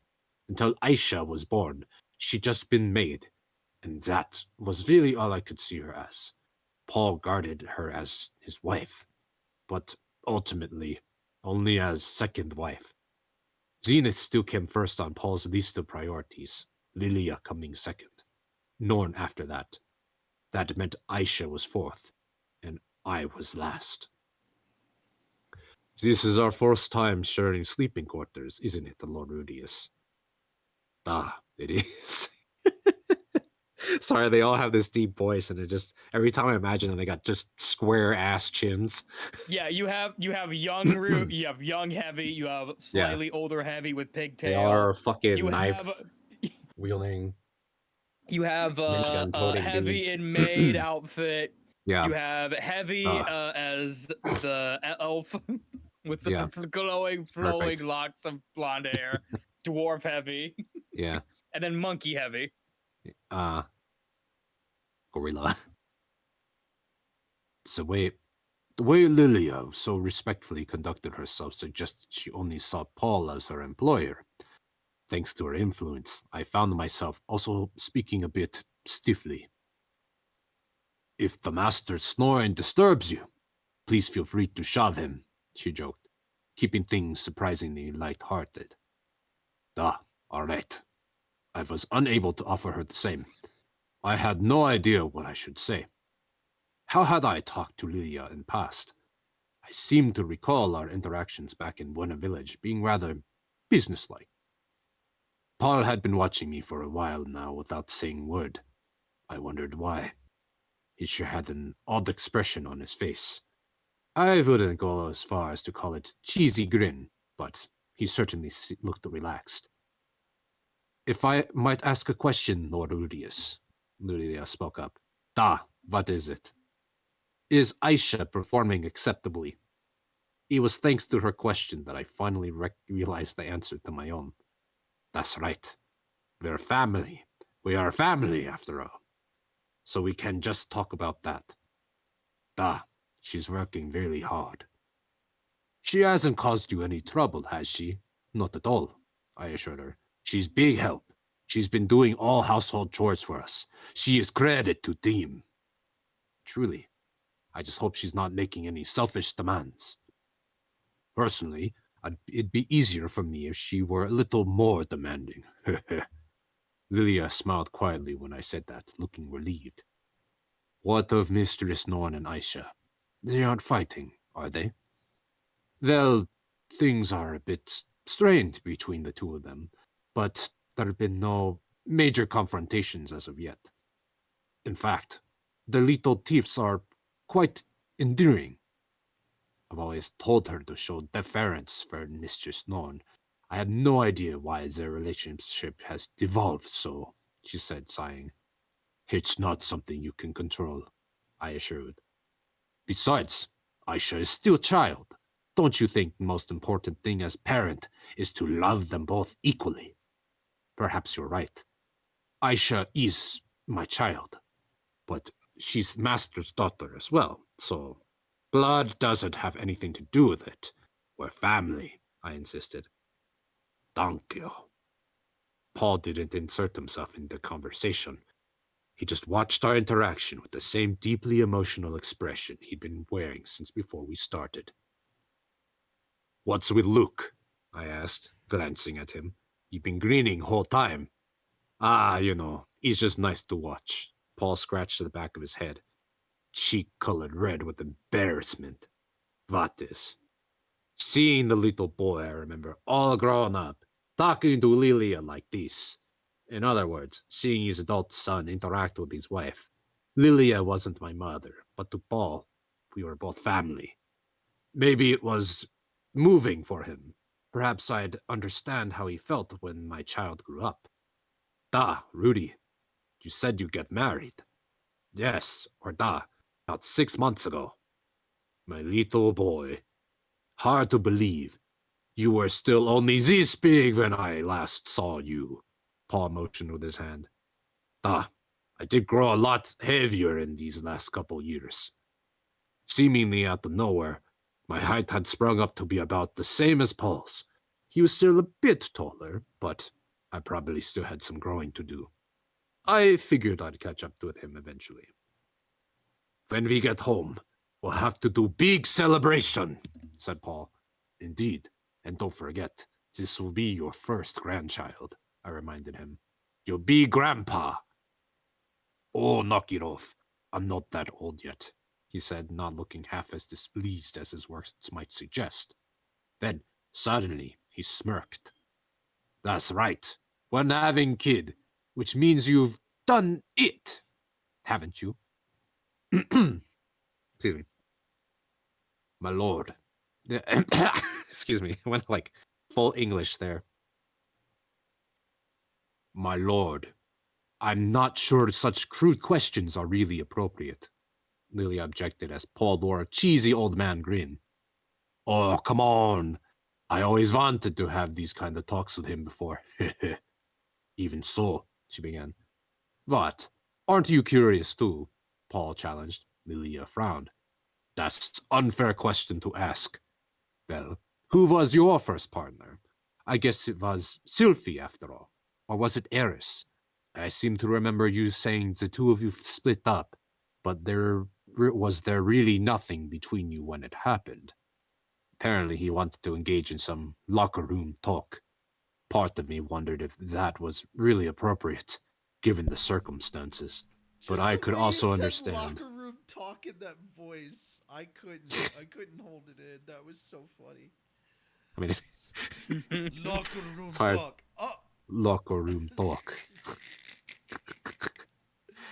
I mean, he probably would word it like that. He probably doesn't know what the fuck he's talking about. Also, Revan, really glad to hear that you got some antibiotics in you, and sorry Oh, to hear yeah. that you had to deal with that. Yeah. Is he sick? Yeah. By the way, we have an hour and 57 minutes until an ad plays, so we're still good. This is why Cool. I've So we started don't doing need that. to worry about ad. We don't need to worry about ad, just sandwich. But Sandwich. Yeah. Oh yeah, sandwich. But yeah, I'm waiting for I more know why we went laughing German there. lines. It's my best boy. Yeah. Yeah. But yeah, just really quickly, yeah, thank you guys, and sorry to hear that you had to make a trip to the ER, dude. I hope you're feeling better. Yeah. All right, back to business. Uh-huh. Part Back of to me wondered Sasha. if that was really appropriate given the circumstances, but I could also understand where he was coming from. He was probably in high spirits himself, since it was the first time we'd seen each other in a while. It was just he hadn't wanted to reveal that side of himself in front of everyone else. I was pretty happy to be reunited with him too. Starting tomorrow, we'd be entering the labyrinth. We'd no longer have the opportunity for these kinds of things. At least for tonight. We could cut loose and swap sex stories. He wouldn't say no such thing. I love it. I feel pretty confident when it comes to sex. Wait a minute, wait a minute, So- heavy fox? Are you I mean- telling me? You know, course he he does. probably does. Of course he does. You look at him. He's amazing. I love him. For real. I mean, that man does. He wields a minigun and yeah, he has a PhD. he's very handsome. So you know yeah, what? and he's got a square jaw. He's very handsome. you So, know yeah. what? Yeah. Pinnacle of man, Russian man, right there. Yeah. Heavy feel pretty confident when it comes to sex. Said Can we Paul. clip that? Can someone clip that, please? Heavy can ask me anything. Heavy might not look it now, but Heavy played around quite a bit when Heavy was younger.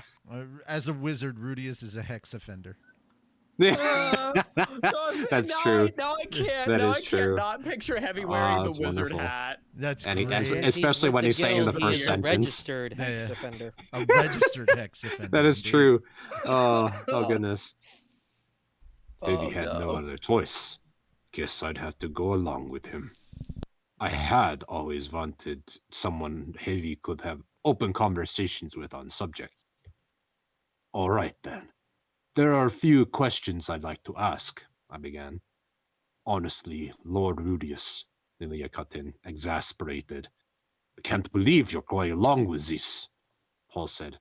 She talks like that, but she's pretty aggressive in bed. My lord, Lilia protested. Oda, did mention she'd be the one to approach you before, I said, recalling. Why don't you explain that in little more detail? Lord Urius, would both of you please stop? My goodness. Lilia glanced between the two of us before she spoke, sighing as she did so. Still, she did have a smile on face. We continued talking after that, well into the night. I see. So Lilia's the one on top, clearly. Yeah. By midnight, we turned off lights and settled into bed. I wondered if Paul and Lilia were already asleep. I could hear the rhythmic sounds of their breathing as they lay nearby. Apparently, they weren't waiting for me to fall asleep so they could get it on. Paul did say he was going to restrict himself until Zenith was found, so maybe he really was keeping to his word. I couldn't sleep, perhaps because Heavy was a bit turned on from our talk. Heavy never dreamed the day would come when Heavy could actually experience swapping sex stories. Life was unpredictable.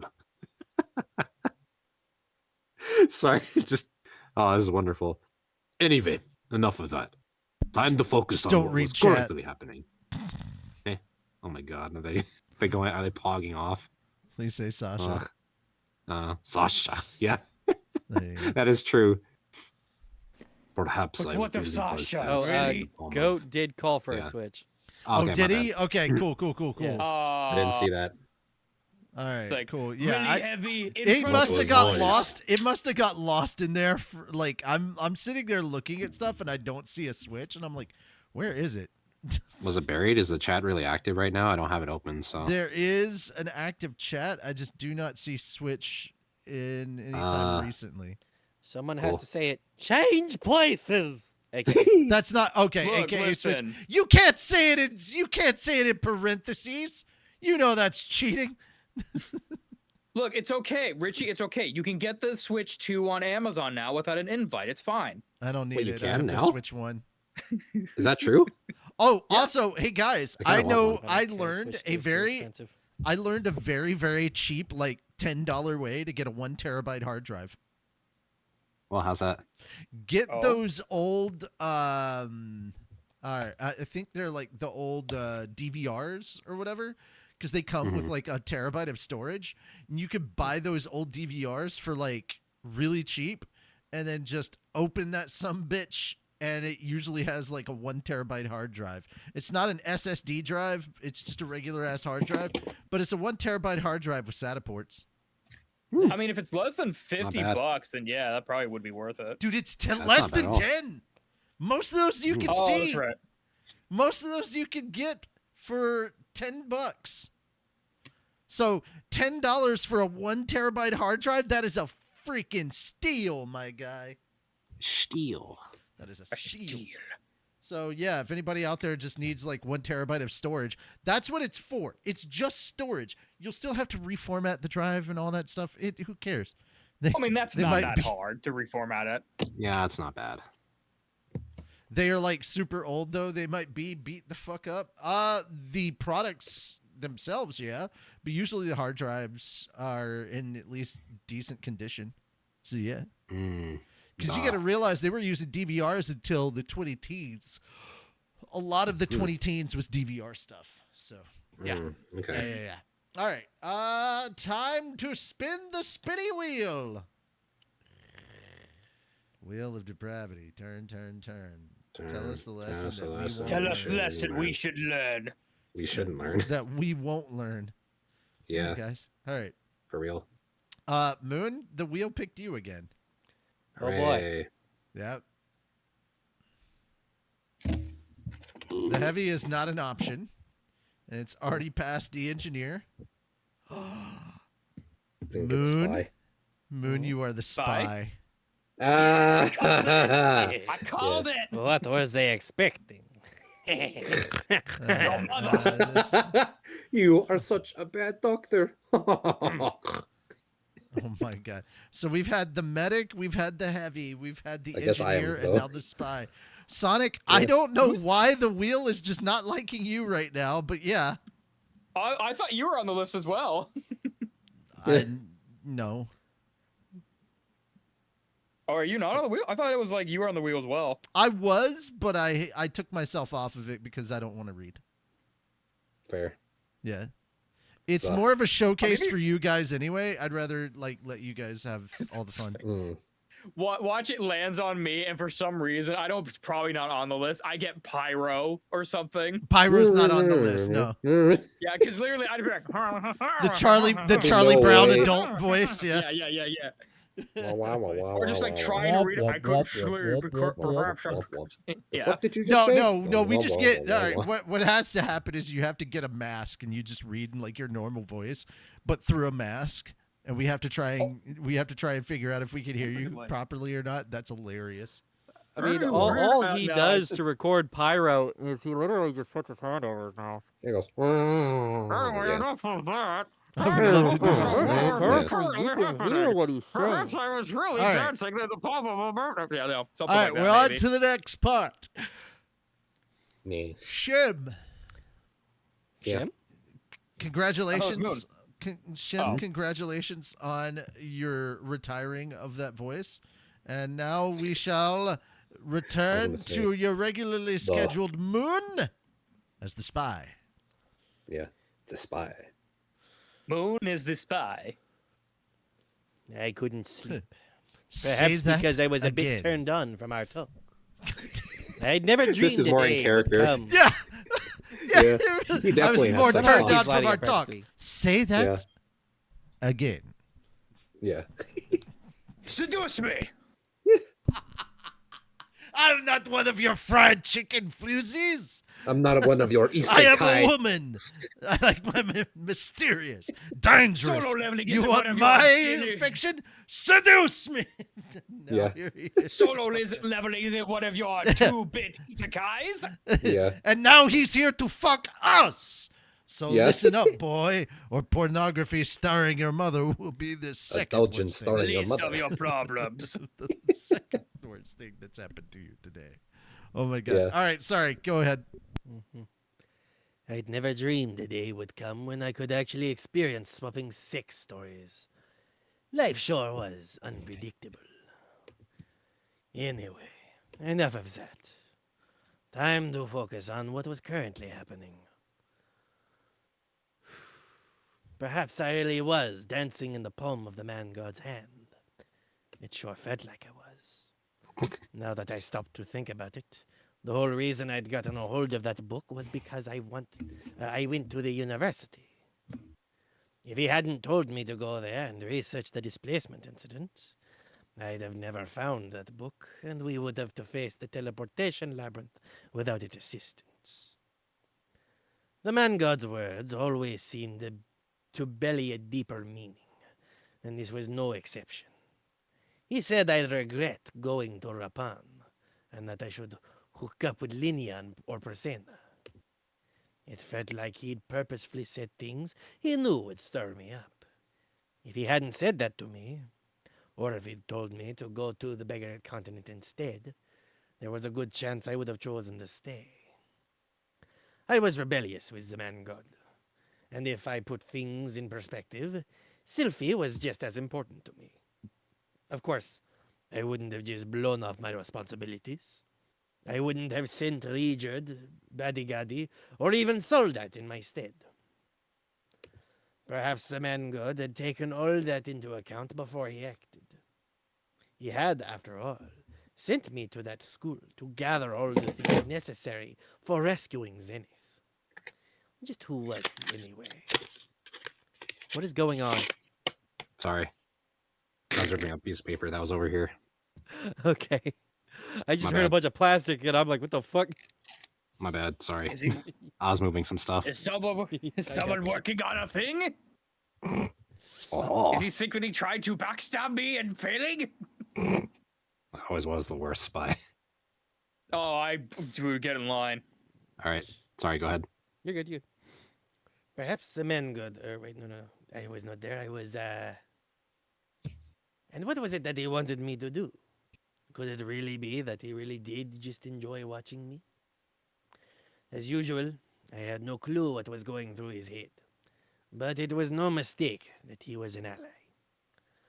I wondered if he would reappear in my dreams again tonight. His timing was always far too impeccable. If things went well this time, I'd have to give him some kind of offering. I had no idea about his preferences, though, so I couldn't be sure if he'd like it. As I mulled over all those things, I finally fell asleep. The mango did not appear in my dreams that night. Entering the labyrinth. At first glance, the teleportation labyrinth was nothing more than a cave. There was nothing special about it on the outside, save for the cobwebs that coated the walls, courtesy of the spiders residing in the area. But that was about it. Other than that, it just looked like a hole in the side of a cliff. If you saw a photograph of it, it likely wouldn't pique your interest at all. Seeing it in person, however, was another matter. Something about it just gave me the sense that there was a labyrinth hidden within. It had an unsettling air to it, and yet it was precisely that unsettling air which provoked my curiosity. I wondered if all labyrinths had a similar vibe to them.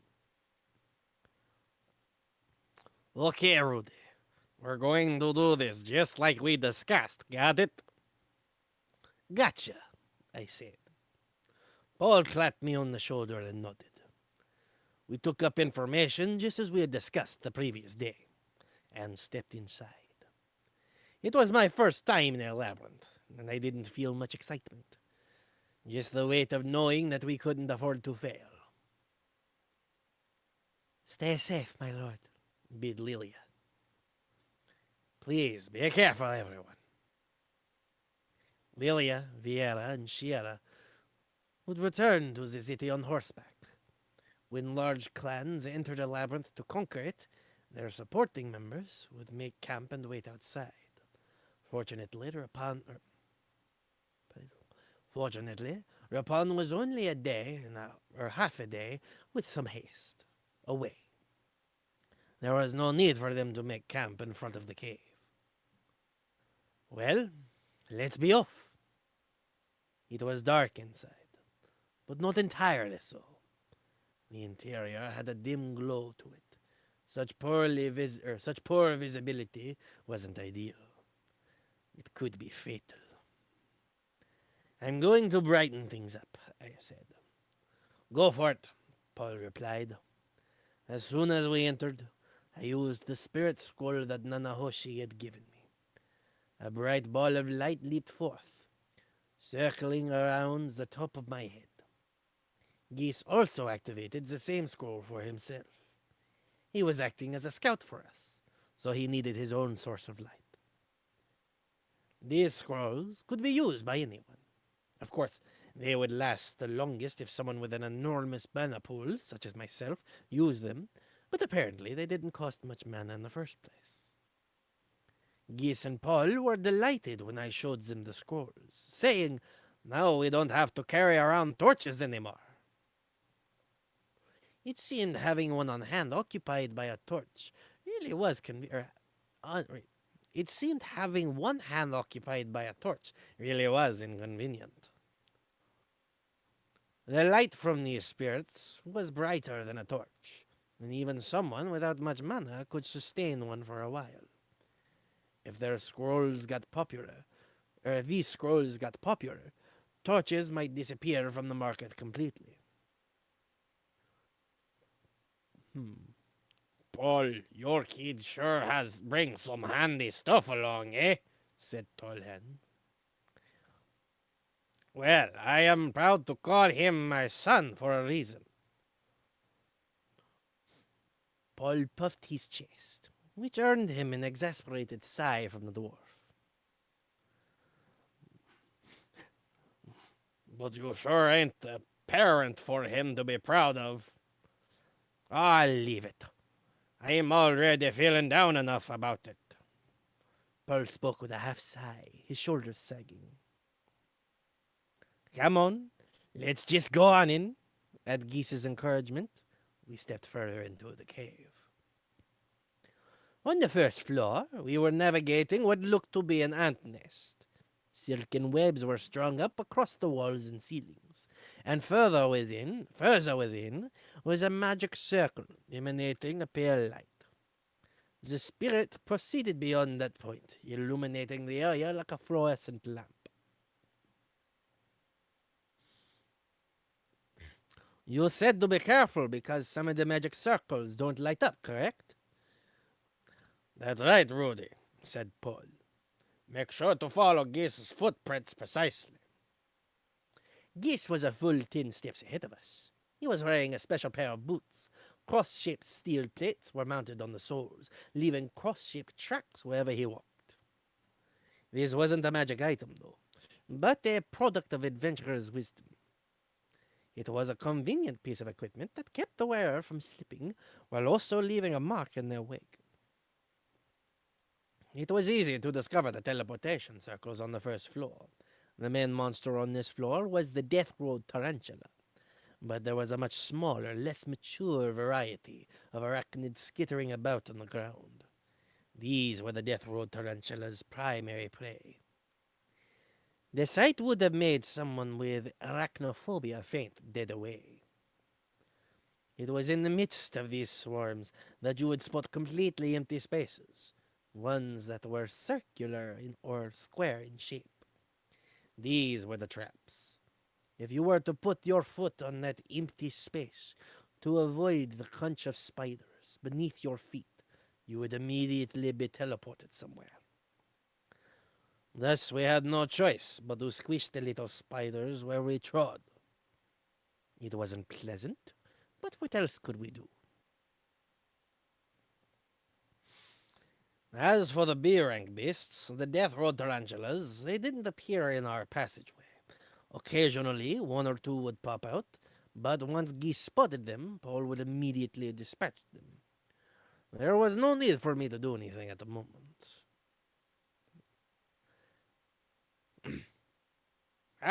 Well, this much is a cakewalk. Paul had a sword in either hand and was walking briskly ahead. Of those two swords, one was the blade he'd wielded all the time at home, his partner. Though it didn't appear to be a particularly powerful weapon, he was able to slice those Death Road tarantulas cleanly in two. That was less because of the blade's sharpness and more because of Paul's skills, I was sure. The sword in his left hand had a shape I'd never seen before. A kind of short blade, but neither short enough to be called a short sword, nor long enough to be called a long sword. The handguard wrapped around the wielder's entire hand was a slightly curved, double-sided blade. There was a hole in the middle of the blade, likely to prevent things from sticking to it. That said, he wasn't using this weapon very much. Paul generally fought with only his right hand. I wondered what the purpose of his left hand sword was. Or was he just a nerd in his final form? Like taking candy from a baby. Not that it was relevant at all, but whenever he defeated something, Paul would glance over at me. How annoying. He probably wanted to show off how cool he was. Okay, I get it, Dad. You look cool, but please don't let your guard down. Paul, keep your head forward. And yep, there it was. Elena Elise letting him have it. Come on, it's fine, Paul said. We've done the first floor dozens of times before. I'm not going to screw up that easily. Letting your guard down like that can cost you your life, she warned. Yeah, I know already. Besides, Elena continued, you've been going too far ahead this whole time. I am the one in front, am I not? It's the first floor. Not like it'll make that big a difference. And so their bickering began. I could hear Talhan behind me expelling a sigh as he said, "Blech, there they go again." Myself aside. Hold on. Myself aside, this is Rudy's first time in a labyrinth, and as an adult you should be setting a good example. Oh, that was the other way around. Ah, whatever. Yeah. Paul argued back. That's why I was looking for an opportunity to strike up conversation with him, to help loosen up his nerves. I think Goat's trying to go for another switch.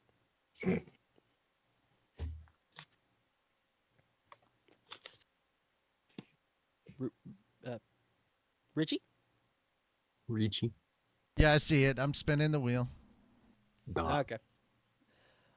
I don't know if y'all could tell, but sometimes when you are disguised as the spy, he will do impressions, poor impressions, of the other classes he's disguised the as. That's engineer. what I was going Why for. don't we just give God up there, damn partner? it! Partner. Yeah. It was so close. It was so close to landing Is on it Shem Sonic. again? It's Moon Ah. All right. as the heavy. Moon gets to be heavy this time. Like Interesting. you were Are we so doing close. repeats? You were like almost on the line. Yeah, we're doing them. Okay, just I'm making good with- sure. Well, Duh. repeats am of heavy people. weapons Repeats guy. of people, not Yeah. characters. I'm The I'm people, removing yeah. certain characters so that you don't end up getting the same character back to Yeah. back. That part I'm actually doing. Yeah. Okay, Duh. so now the heavy. Okay, dude, it's literally on the line. I was like, oh, okay, looks like we're getting No, apparently we're Yep. not. I mean, you're fine. I got a paper I got to write up anyway, so it's Oh, fine. I'm fine just listening. You have a paper? I'm like at the point where I was like, if I read, I read. If I don't, I got other stuff I'm doing. It's fine. Must be a thesis. Actually, I'm writing up an economics paper about the Summertime? Nintendo and the Switch too. Neat. Wait, hold on. Are you talking about summertime, or are we talking about just the two of us? Well, We can make it if we try. Neither of those are Will Smith. You no, win. summertime is Will Smith and DJ Jazzy Jeff. Mrs. Summertime. Yeah. And then no, not that one. No, it's Yeah, that one's a different one. Summertime. Yeah, it's a different summertime. Oh, is it? Oh, I didn't Yeah, know there was yeah. another one. In Yeah, the summertime there's when- yeah, several that was a songs different one. named Summertime. Yeah. Yes, there are. But Wild Wild West is also Will Smith featuring Drew Hill. Cisco's Uh, band. Then there's also the Men in Black. Yep, that is Will Come, Smith. Men in Black. Nod your yeah. head, or- Oh, guys, nod your head. it's Galaxy Switch. Defenders. No, it's Yeah. not. No, it's not, EC. You're lying. He hasn't even read yet. You can't make us do it just now. Okay, actually, that You that think. actually brings up an interesting point. How much is like the minimum before someone can invoke a Switch? At Huh? least 2 minutes. I'll give it at least Like 2 minutes of reading? Okay. Yeah. The minimum they can All right, invoke let's go. one, like a spell. Yeah. Let's go. It's on cooldown. Yeah, what's the Paul cooldown argued time back. on it? Paul argued back. That's why I was looking for an opportunity to strike up conversation with him, to help loosen up his nerves. What nonsense, she scoffed. You seem as giddy now as you were when Zenith first joined our party. Not much I can say when you put it like that. What's up with you anyway? You've turned into a real nag. Why, of course I have, replied Elena-Lise haughtily. You're basically like a son to me, so I scold you as needed. Paul chuckled at that. What are you on about? Calling me a son? Did you spend so much time with Rudius that you developed a soft spot for me too? Come on, enough with that. You calling me yourself my mom gives me the creeps. Oh my, has Rudius really not told you? She asked mockingly. Told me what? Sylphie is my granddaughter. Since Rudius married her, that also makes him my grandchild. In that case, as parents of my grandchild, you and Zenith are basically like children to me. Paul froze. Slowly he turned himself around and marched back toward me. With our formation broken, everyone else stopped as well. Hey, what is she talking about, Rudy? Why is Elena-Lise making these insane claims about Sylphie being her grandchild? Oh yeah, I hadn't told him yet, had I? Turns out, Laws was Elena-Lise's son, I explained. Laws was. Paul looked skeptical. He never said a word about any of that to me. Well, there was a lot that happened in the past, so it seems like you wanted to keep Miss Elena-Lise's identity under wraps. I said, I see, said Paul. I can kinda understand that. More importantly, we should keep going, I added. And take care not to let your guard down. Yeah. Paul sounded... Zdruzvutsya. Paul sounded like he had sunk in this time. He returned to the vanguard, muttering as he went. Seriously? So Eileen Elise is tied to her family now. I can't believe this. The news had come as quite a shock to him, it seemed. The first floor was a breeze. They must have traversed this path numerous times, just as Paul said. We continued down the passageway, taking occasional breaks, until we emerged into a room teeming with death. Raw tarantulas dispensing with swarms like this was my duty as a mage. By the way, out of curiosity, is Demo Man on the list? Could I don't know. Maybe. I hope so. Yes. Good. We just You haven't have to happened to not hit him burps in there yet. too. Which sucks, because eventually I want to do Scottish. Yeah, they got thrown the burps too. Yeah. I think you just by default have to at least chug one beer before you read. If you do Yeah, the demo, you man. Just gotta be really good at sounding drunk, Hmm. which I am. Where was I? But before we entered the spacious room, Talahan offered me a few warnings. Listen up. No fire magic. Why is that? Fire fills a closed room with poison, the dwarf explained. Gotta be careful about that as we go in deeper. What about detoxification magic? I asked. Don't work. He was probably referring to carbon monoxide poisoning. If you used fire in an enclosed space, it would burn up the oxygen until you eventually lost consciousness. Just because the fire was created by magic didn't change that fact.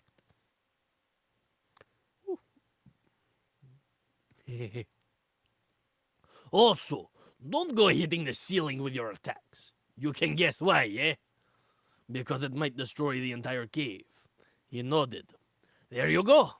That's also why you don't go using water magic. Use ice as much as possible. Got it.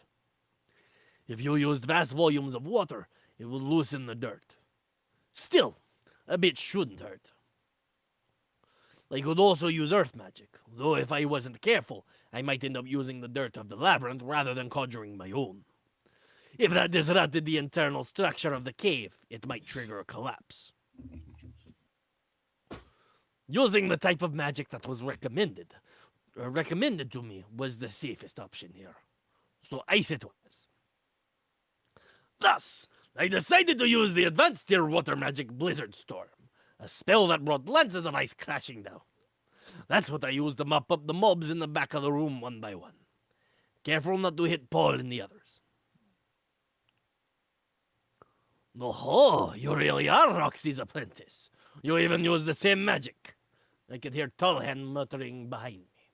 Apparently, Roxy also utilized the same spell. That made me kind of happy to hear. And no incantations either. I can see why she's so proud of you. The words made my ego swell with pride. As we wiped out the last of the spiders, I moved on.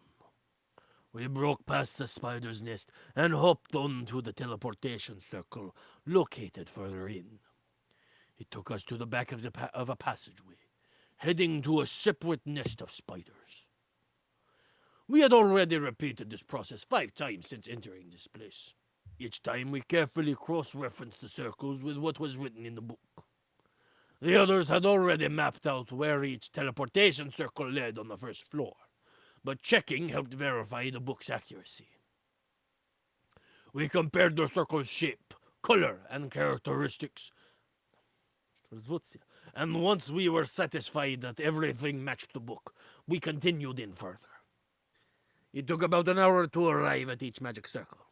Since we'd already done that 5 times, that meant approximately 5 hours had passed. The last area of the first floor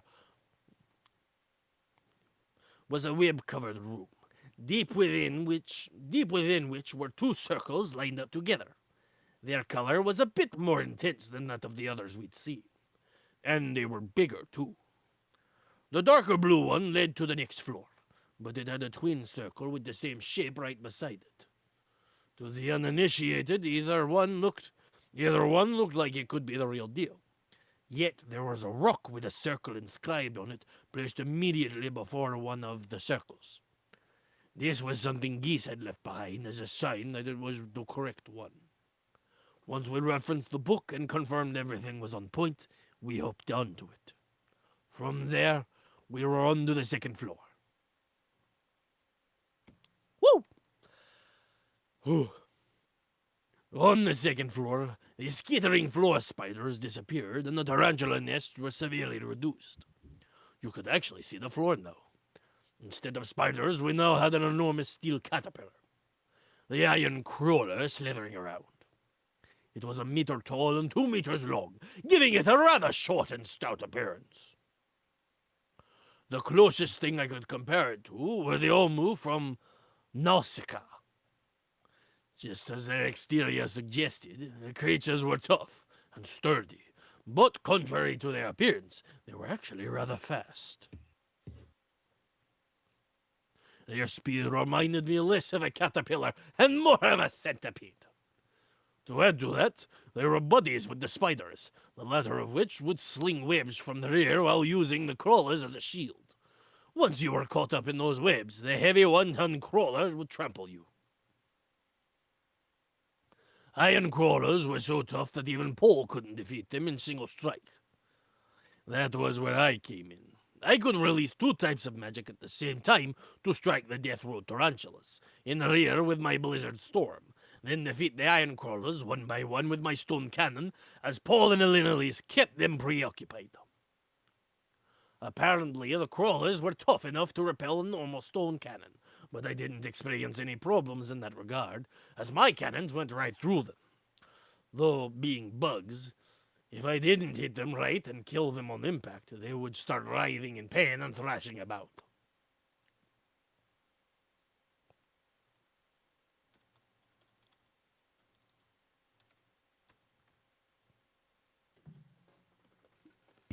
Okay, spinning the wheel. My throat. Oh boy. I was trying to avoid this stuff.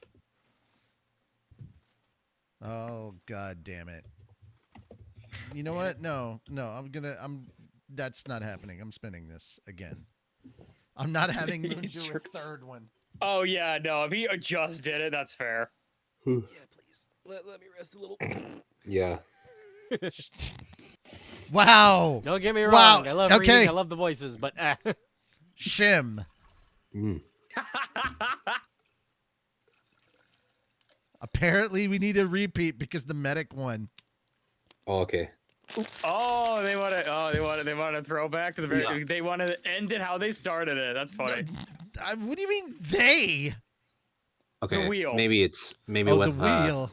The 2 reasonable wheels. reasonable practice and understanding. I mean, I could spin nothing again for me to do. just okay, is- just Sonic. I can just be like, all right, Sonic, your turn, and then just spin to choose a character. I can do that. I mean, that's up to He gets a Shem break. at this point. Say. Yeah. It's a break, man. Yeah, give Sonic. All right, Sonic, it's your turn. Yeah. All right. Am Go I? for Okay. I need to make Yeah, you sure I didn't know get where a we're at because I a think I turn, lost. so- where Oh, we're dude. at. Oh, that was so Yeah, close. You didn't would've get one, pissed- so Dude. Oh, Moon would have been so Was pissed. I It almost about to get Demo Man? You were about to get Demo Man. oh, I would Oh, have. my that's God. funny. Even I don't with know my if I can throat do that as voice, fucked as it thank- is, I love doing a Scottish accent so much. I would have done it. I don't know if I can Yeah. do that for that. Thank God we only have like 20 minutes. No, so I don't you think I got can do that you got long Sniper. Good luck. It's the Aussie. term. Ooh. Oh man, that's one I could do without hurting myself. Put Yeah. that up. Yeah. Okay. Sniper. All right. Let's get right into the news here.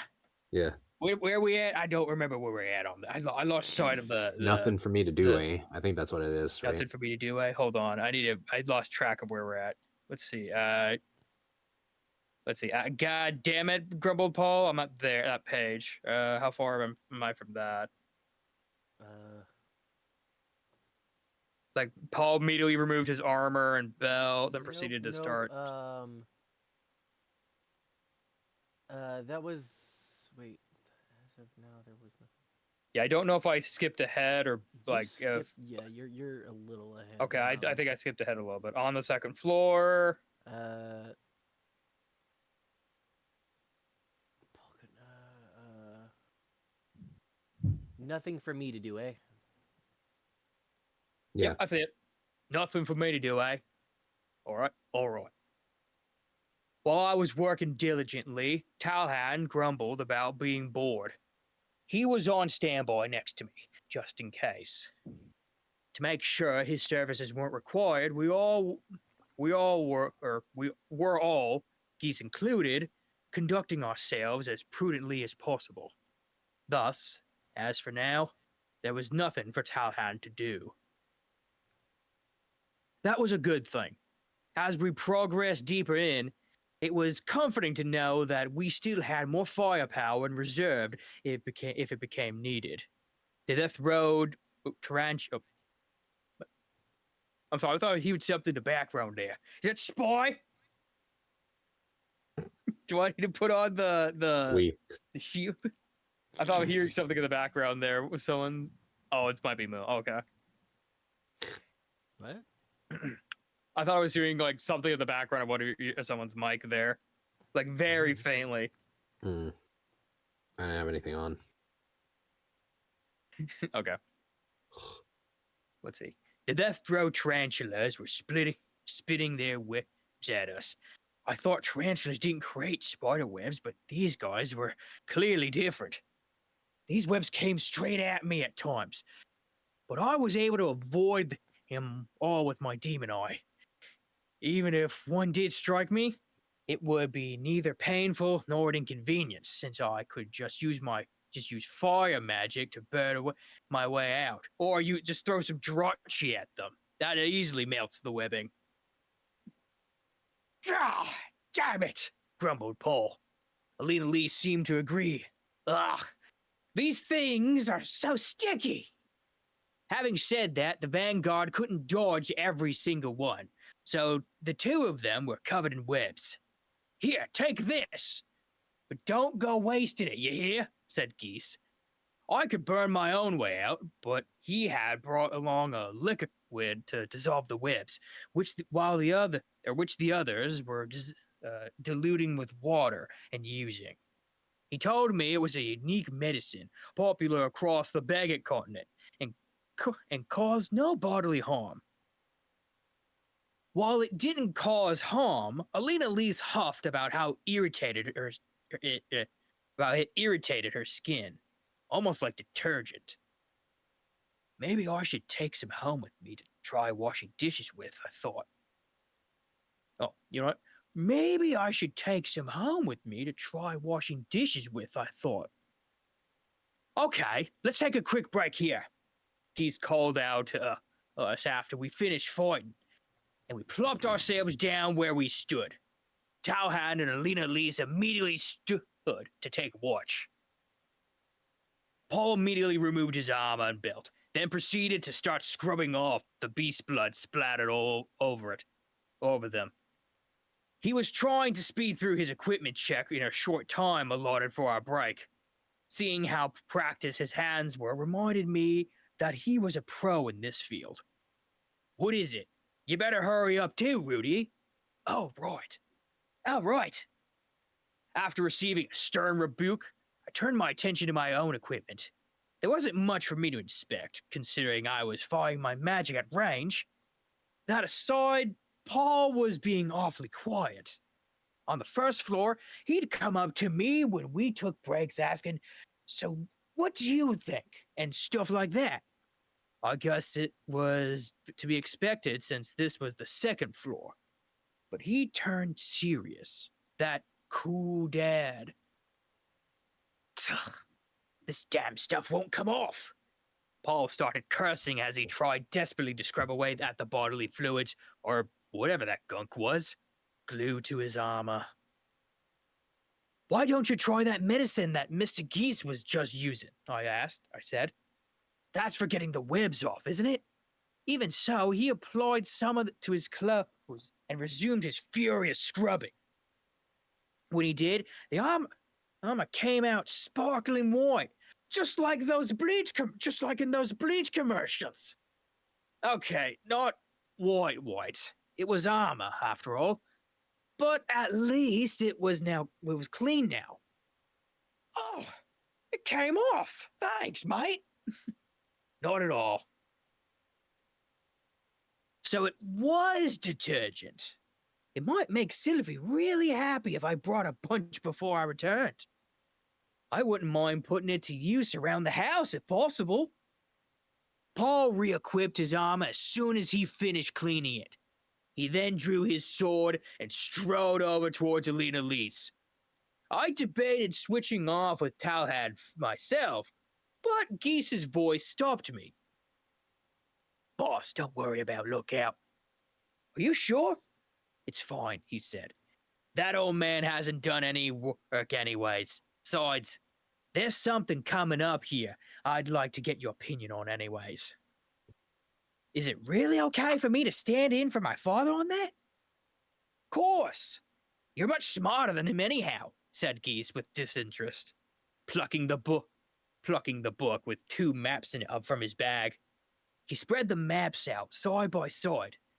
One was beautifully drawn, while the other was still only partially complete.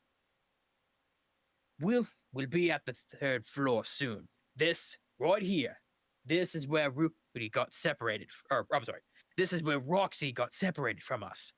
If we're lucky, she would still be around that area. If the book is anything, if the book is anything to go off of. All right. According to the book, teleportation traps only set people to areas on the same floor.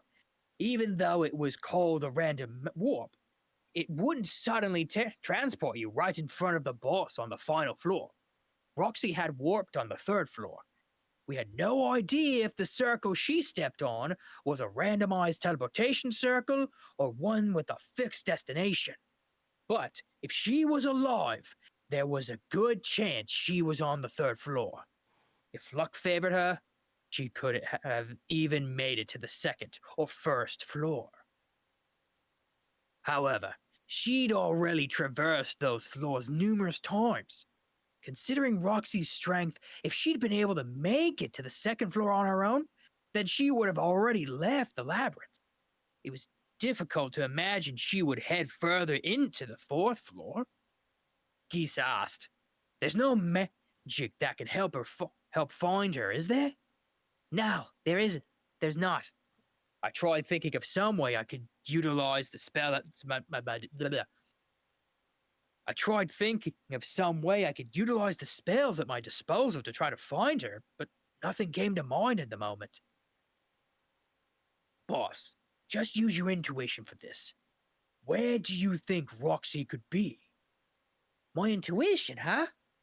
I stroked my chin. We can't afford to cover this entire labyrinth with a fine-tuned comb. That's Geese. We can't afford to cover this labyrinth with a fine-tooth comb, Geese said. So if we're gonna look for her, we're gonna need intuition. All right, then how about this area? For the sake of it, I randomly selected one of the empty areas on the unfinished map. East of where she teleported, huh? Kai, then let's start the search there.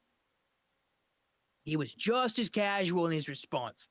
I did feel like heading dead east was the most efficient way to go. After all, there's no one in our group with the analytical capabilities to pinpoint her location. We would have to search the area they hadn't already investigated regardless. Frankly, with Roxy gone from the mix, even through the 2nd floor, or to the 2nd floor. This is all thanks to you, boss. Those iron crawlers are nasty beasts. I bet. The monsters in this labyrinth were resistant to Talhad's preferred school of magic.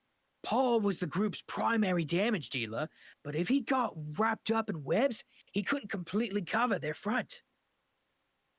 Vera wasn't very reliable either, and she couldn't cover for other people as well as Alina Lise could. In order to get through here, You needed someone who could use ice or fire magic. It was no wonder they've been stuck without Roxy. In fact, it was a miracle they've been able to make it back out without her. I thought we could make do somehow, but there isn't it.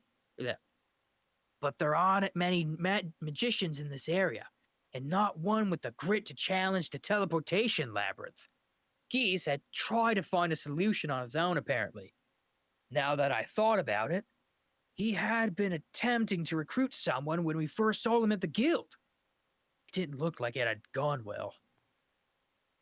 It seems we put you through a lot of trouble, Master Geese, or Mr. Geese. Huh? Don't worry about it.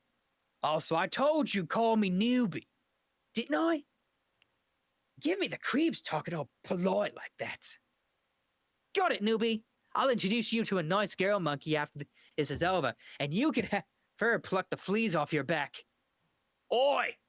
Not bad, since I can't even go to the adult districts here. He paused. Hey, wait! Who are you calling a monkey? You gotta take a drink? A second. There was a lot I wanted to discuss with Geese, but I would leave things there for now. After that, Geese and I confirmed which route we'd be taking next. The map he created was easy to understand. Compared to the perfectly mapped out first floor, there were several missing sections on this map on the second floor. Roxy and Zenith didn't happen to be in any of those sections, were they?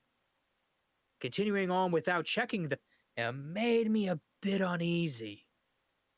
But we had to get to the third floor. The best place to search wasn't the closest, but rather the place Roxy was most likely to be. Geese, where are we right now? Alina Lee suddenly inserted herself into the conversation. Geese answered by pointing to a spot on the map. We're around here right now. Then we'll be moving beyond the second floor. Yeah, but we still have those spiders and worms coming out. Monsters that change formation partway through. This certainly is an unpleasant labyrinth, she said. You can say that again, Geese agreed.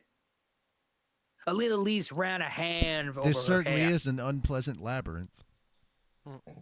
This certainly is an unpleasant labyrinth. See, you said you could say it again, so you might as well.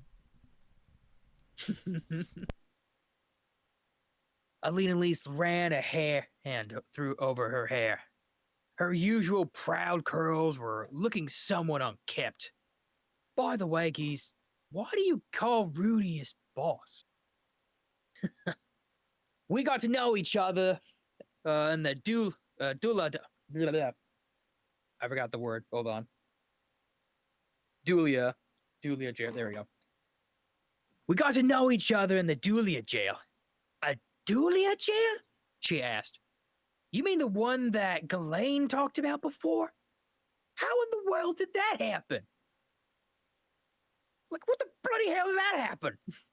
I'll tell you more about it when we get home, Geese grinned, leaving it there. Thinking about how the Daldia cell brought back memories. Ah, sweet man, be polite, you know? Have a plan to kill everyone you meet. I experienced true freedom back then. I couldn't walk around naked like that anymore, though. Well, all right, except for in bed. I clearly wasn't too nervous if I could afford to have thoughts like those.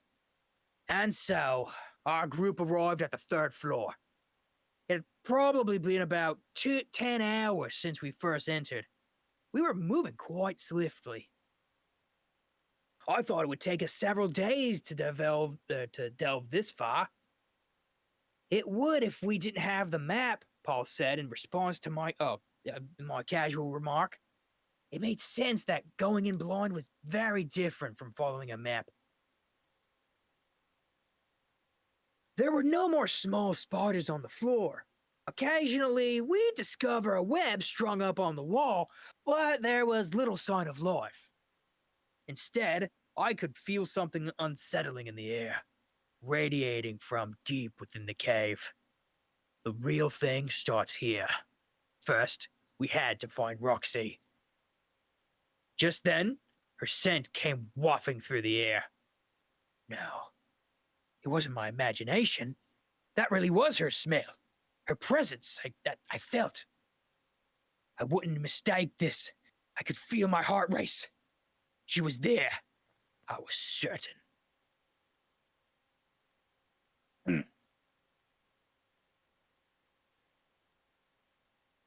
One second, let me take a drink. Yeah. Ugh. Whew. I hope I'm doing the voice justice. I'm not 100%. It doesn't matter if you are. The important part is if it's entertaining. Yes. Yeah. Now for Roxy. Oh, Nah, I'm not gonna. I heard a small sound and my they snapped open. Everything around me was dark and narrow. Yes, that's right. This place was narrow. After being warped numerous times, it was here that I arrived, in a space no longer than a cradle. It had only enough room for a single human, or perhaps two, to lie down. The ceiling was low, too, barely taller than my head. As long as I was in this small, cramped area, no monster could come teleporting in. I sat off the edge of the space and leaned back against the wall, gazing at what lay ahead before me. A magic circle emanating a pale light. A teleportation circle. If I put just one foot on it, it would send me off somewhere. Most likely to a monster's den. To a place clamoring with dozens of monsters. To my death. Just 1 month ago, I stumbled. I could make the excuse that it wasn't my fault. I was evading an attack directed at my way, taking a step back when I tripped over a rock. I lost my balance and my foot found a magic circle. Despite the fact that I had gone over where the traps were before we headed into battle, I had still so easily stepped right onto one. The place I was teleported to teemed with monsters. There were 30 of them. I was a magician and a pretty good one, if I say so myself. I couldn't cast without incantations, but I could shorten them, thereby casting magic faster than most other mages. Facing enemies in vast numbers wasn't new to me. Even as I was surrounded, I didn't panic. I thought only about eradicating my enemy, and soon did just that. But no matter how many I defeated, they just kept coming. Monster after monster, spy after spy, piss after piss, as far as the eye could see. So many bottles of Jirachi, or jars. Karate. So I've started to run out of Jirachi to distract the enemy with. The beasts of this labyrinth knew exactly where the circles led. This was their lair, after all. The traps were laid so the bees could feast on unsuspecting adventurers. I was prepared to die. Beasts! Sorry. Not the beasts! That's right, Richie. Copious amounts of Jirachi and beasts. Karate? I defeat Jirachi, sorry. No, I Jirachi's defeated the them all. Pokemon. Oh god, oops, I missed that. That's funny. Anyway. I defeated them all, but still my mana wasn't endless. Eventually I would run out. I knew it would be over at that point. Even as my mana dwindled to 20%, the waves of energy never ceased. The bodies were piling up, but still more beasts pressed in. I was completely cornered. Help wasn't coming. Perhaps they'd abandoned me. If I were in their position, I wouldn't bother saving a klutz like me either. It didn't matter how much mana you had. If you were fool enough to step on a trap, then you were dust dead weight. No, I wasn't sure they were the type to abandon me. Perhaps when I activated the trap, they also got caught in it, and we'd all randomly warped to different places. Or maybe they were lacking in combat strength with my absence and had to temporarily withdraw. Regardless, help wasn't coming. Even if I felt the tears threatening to well up, I still desperately fought. Even if I felt my mana beginning to dwindle, and I had nothing but my trusty SMG at my. Who am I kidding? You can't do shit. It was then that I spied a light. It was the Okay, spawn. okay. It's It's a ten spawn. I'm having thirty. too much. It's I'm having 10:30. too much It's fun time with to it. reel this I'm having in. too much fun with it. All right. Spawn. Okay. Find a If spot to I'm wrap it up. spotting to spy the light. Find a spot to wrap it up. Okay. Let's see. Oh God. Is Mhm. there a good spot? Find the end of a paragraph or something. That was the end of the paragraph. Okay, cool. Yay! That's where we're picking up next month. Oh yeah, because next week is the This is like gaming week. Yeah. Yeah, that's Yeah. game the week. game. Yeah. Yep. Yeah. And then it's October. I Have just we- imagine I was like at a Spooktober. campfire for like a Hey. good chunk of that. Have we decided what It's we're like, gonna play? gather on it. We should probably Phasmo's figure an easy one we could do. that. Okay. I mean, Demonologist in the same vein. Well, that depends. Does everybody have demonologist? I do. Oh yeah, because I think Well, I know you do. Shem, you don't, if I recall. I don't have what? You don't have Demonologist or Phasmophobia. No, Nope. he has Phasma. No. Oh, it's Phasma. Okay.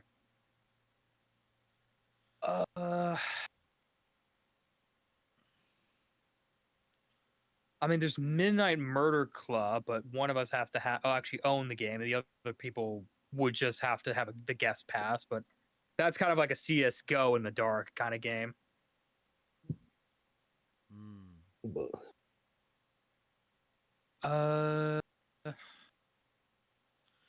Gotcha. Well, I think Phasmo's fine. You can play Phasmo. I mean, there's nothing wrong with Phasmo. Yeah. All right, gang. That is. I mean, if we could think it. of something else in the middle of the week, then maybe. Yeah, that's it. That's it for us. We're gonna look at who we want to raid. I hope you guys had fun with all our silly voices and things and stuff. And yeah, so already rated director last week. Will our trusty sniper get out of the cave? Find out in 2 weeks. Oh my God, what is Yui Woohoo. doing? What? I think looking at Bling chilling. Gotcha GTA or something like that. Bling chitting. She's bling chitting.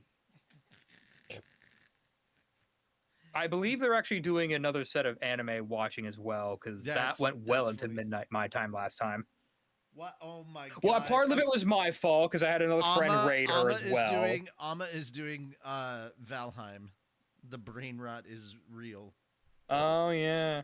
Yeah, good to know. Sayu's doing Among Us. We're gonna raid Yui. Bling chilling. Ding chitting. Oh, she's okay.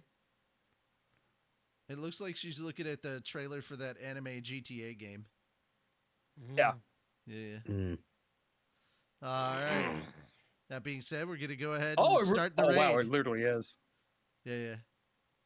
It's wow. literally anime GTA. That's when you're literally the looking at mission from GTA 5. Yep. Alrighty, guys, that's it. Hope you had fun. We're gonna go raid Yui, tell her to have a good dog, and all that good fun stuff. Mm.